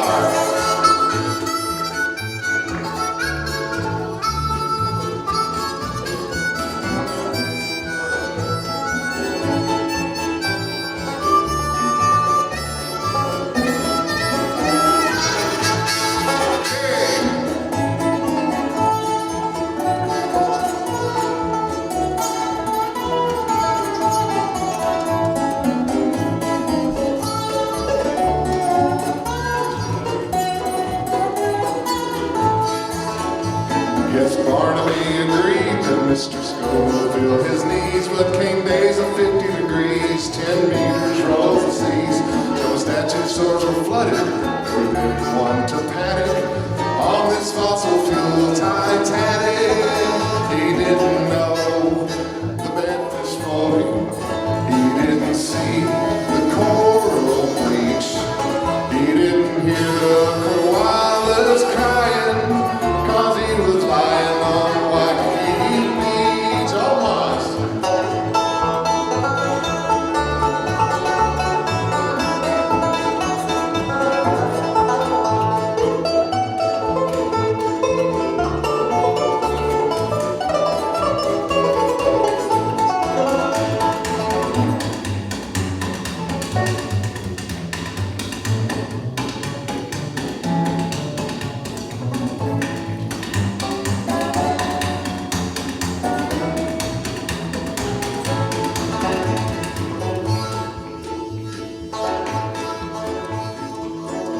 This is my best Scott Morrison and Ford impression right here.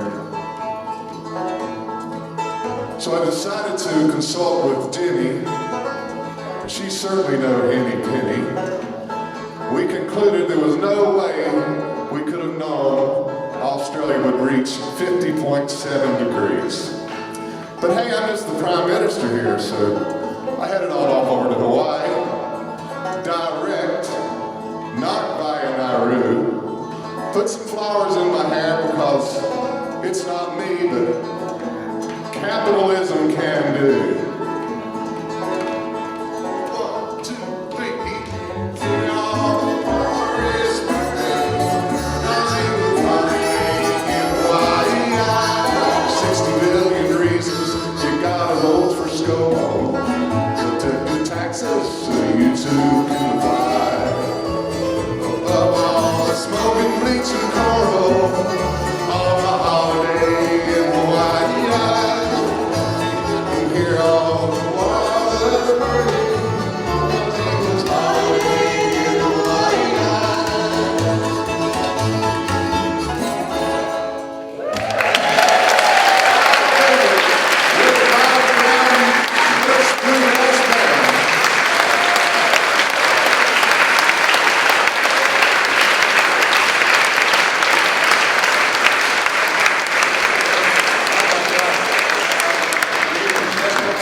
ScoMo song on YouTube, ladies and gentlemen. Send it to your friends. I don't think it's going to bring too many votes into his fold. But there you go. Thank you.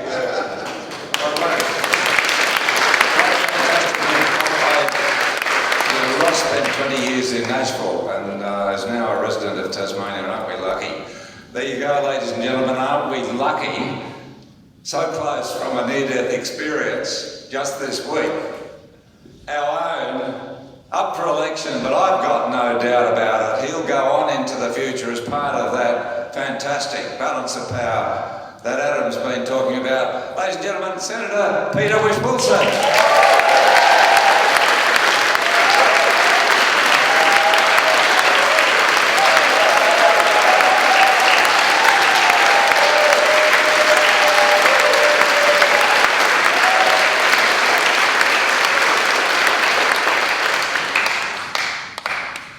Thank you. I think seeing the ScoMo song, you've probably got a pretty good idea already about what life's been like in the Senate in recent years. I wanted to tell you a quick story tonight, which will finish up the formal proceedings for this evening. About when I started as a new senator in 2012, so nearly 10 years ago, the Lions branch had organised this fantastic fundraiser out at Piccaninny Point. Klaus and Andy, and of course many of you know sadly Klaus de Jonge has left us recently. And Christine and I were out there. It was a fantastic event. Over 100 people, beautiful community atmosphere.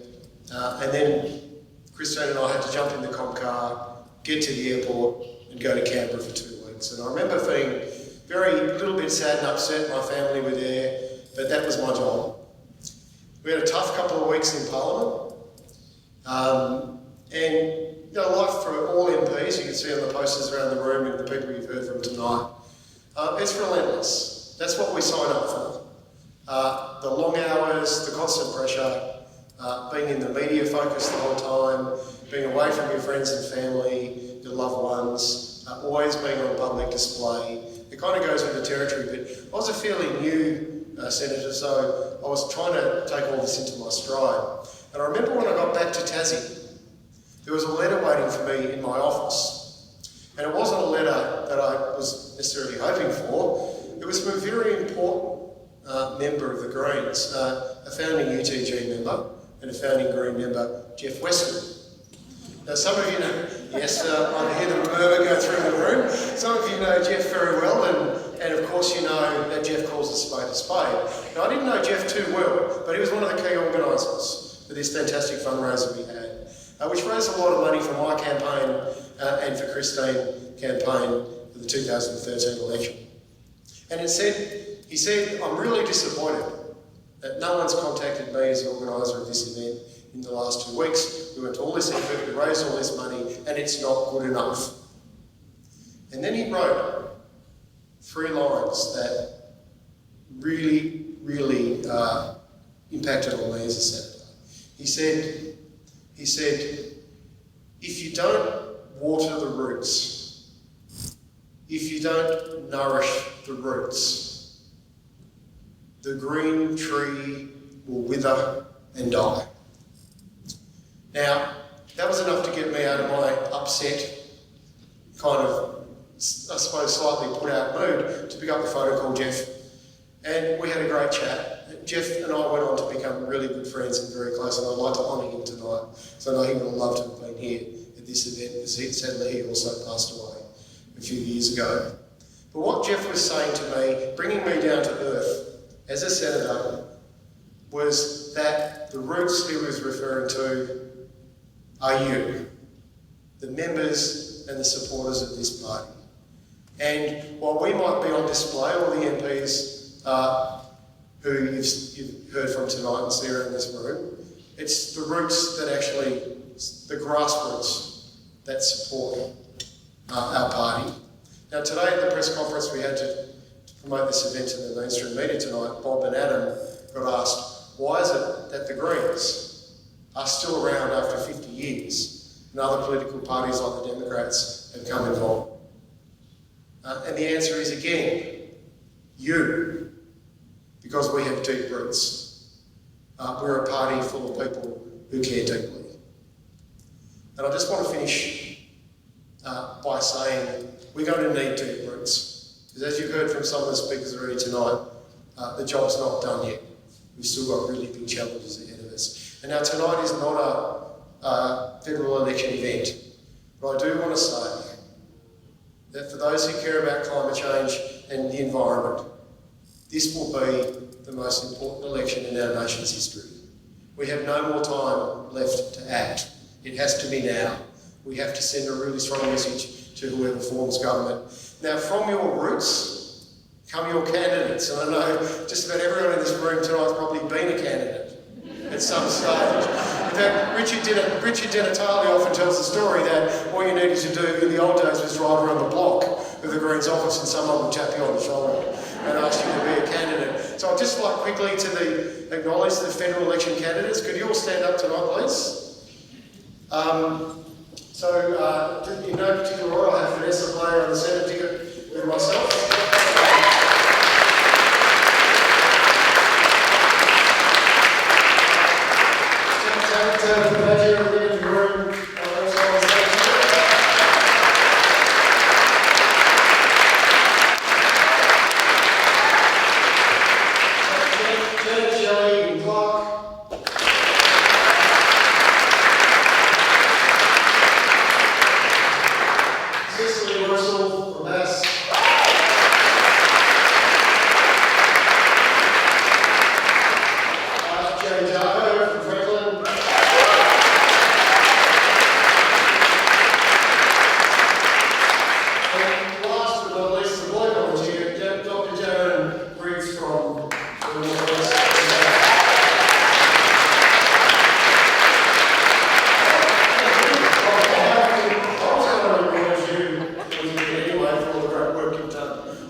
I'm about to call up some very, very special VIPs with Bob to cut the cake, which we can all have a piece of before we go. But I just wanted to finish by saying, from the bottom of my heart, a very, very deep thank you to all those who have been part of this movement.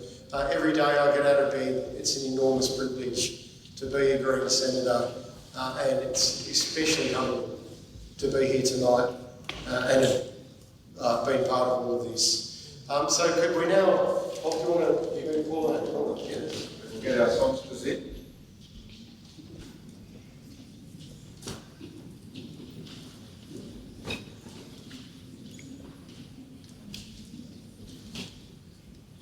Rod Thompson, Rod, you want to come up and cut the cake up here, or you want to? You are playing, right? That sounds like you've got that down pat. I haven't know what else Monique? Amanda? Who've been a singer with us, please come up and join us. Yeah, Amanda, Ross, Jack, and Patsy and Charlotte.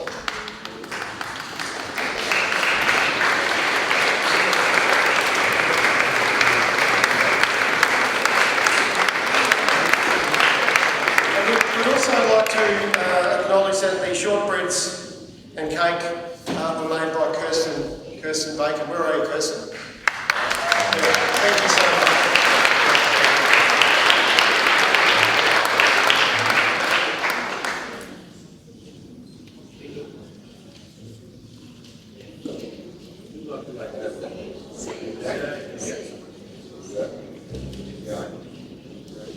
Jack Davenport, our state convener for the Greens, we're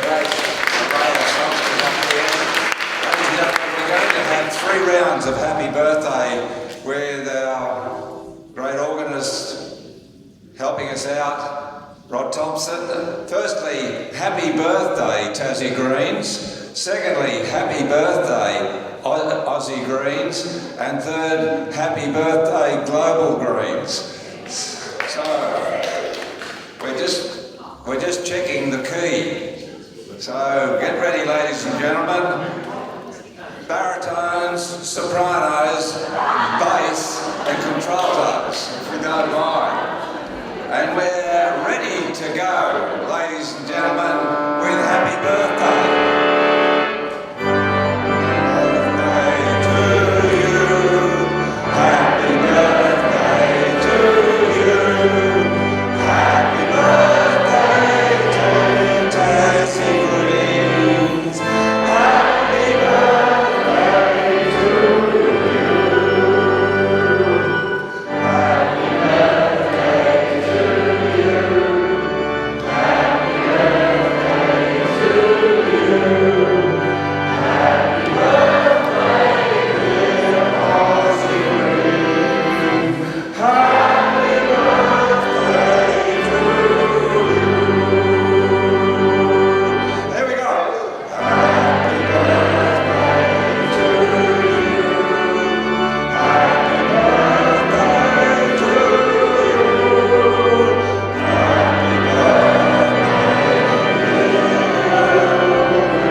Corner of Barrack and Macquarie Street. Very directly, ladies and gentlemen, please all come up, have a lemonade to celebrate this great event and to keep on smiling like we've all been doing tonight. I want to thank you, Adam Band, for coming and joining us tonight as our leader going into this special election.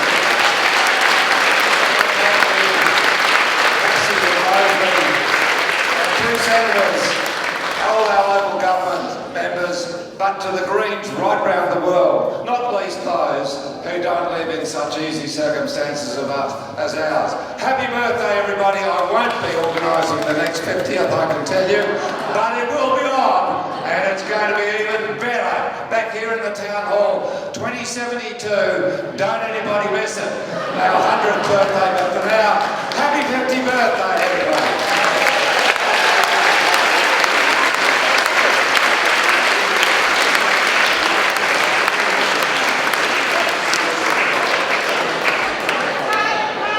Pete reminds me, Margie Law, who brought us together, and all the organisers who put in, including the Town Hall. Thanks everybody for making this possible.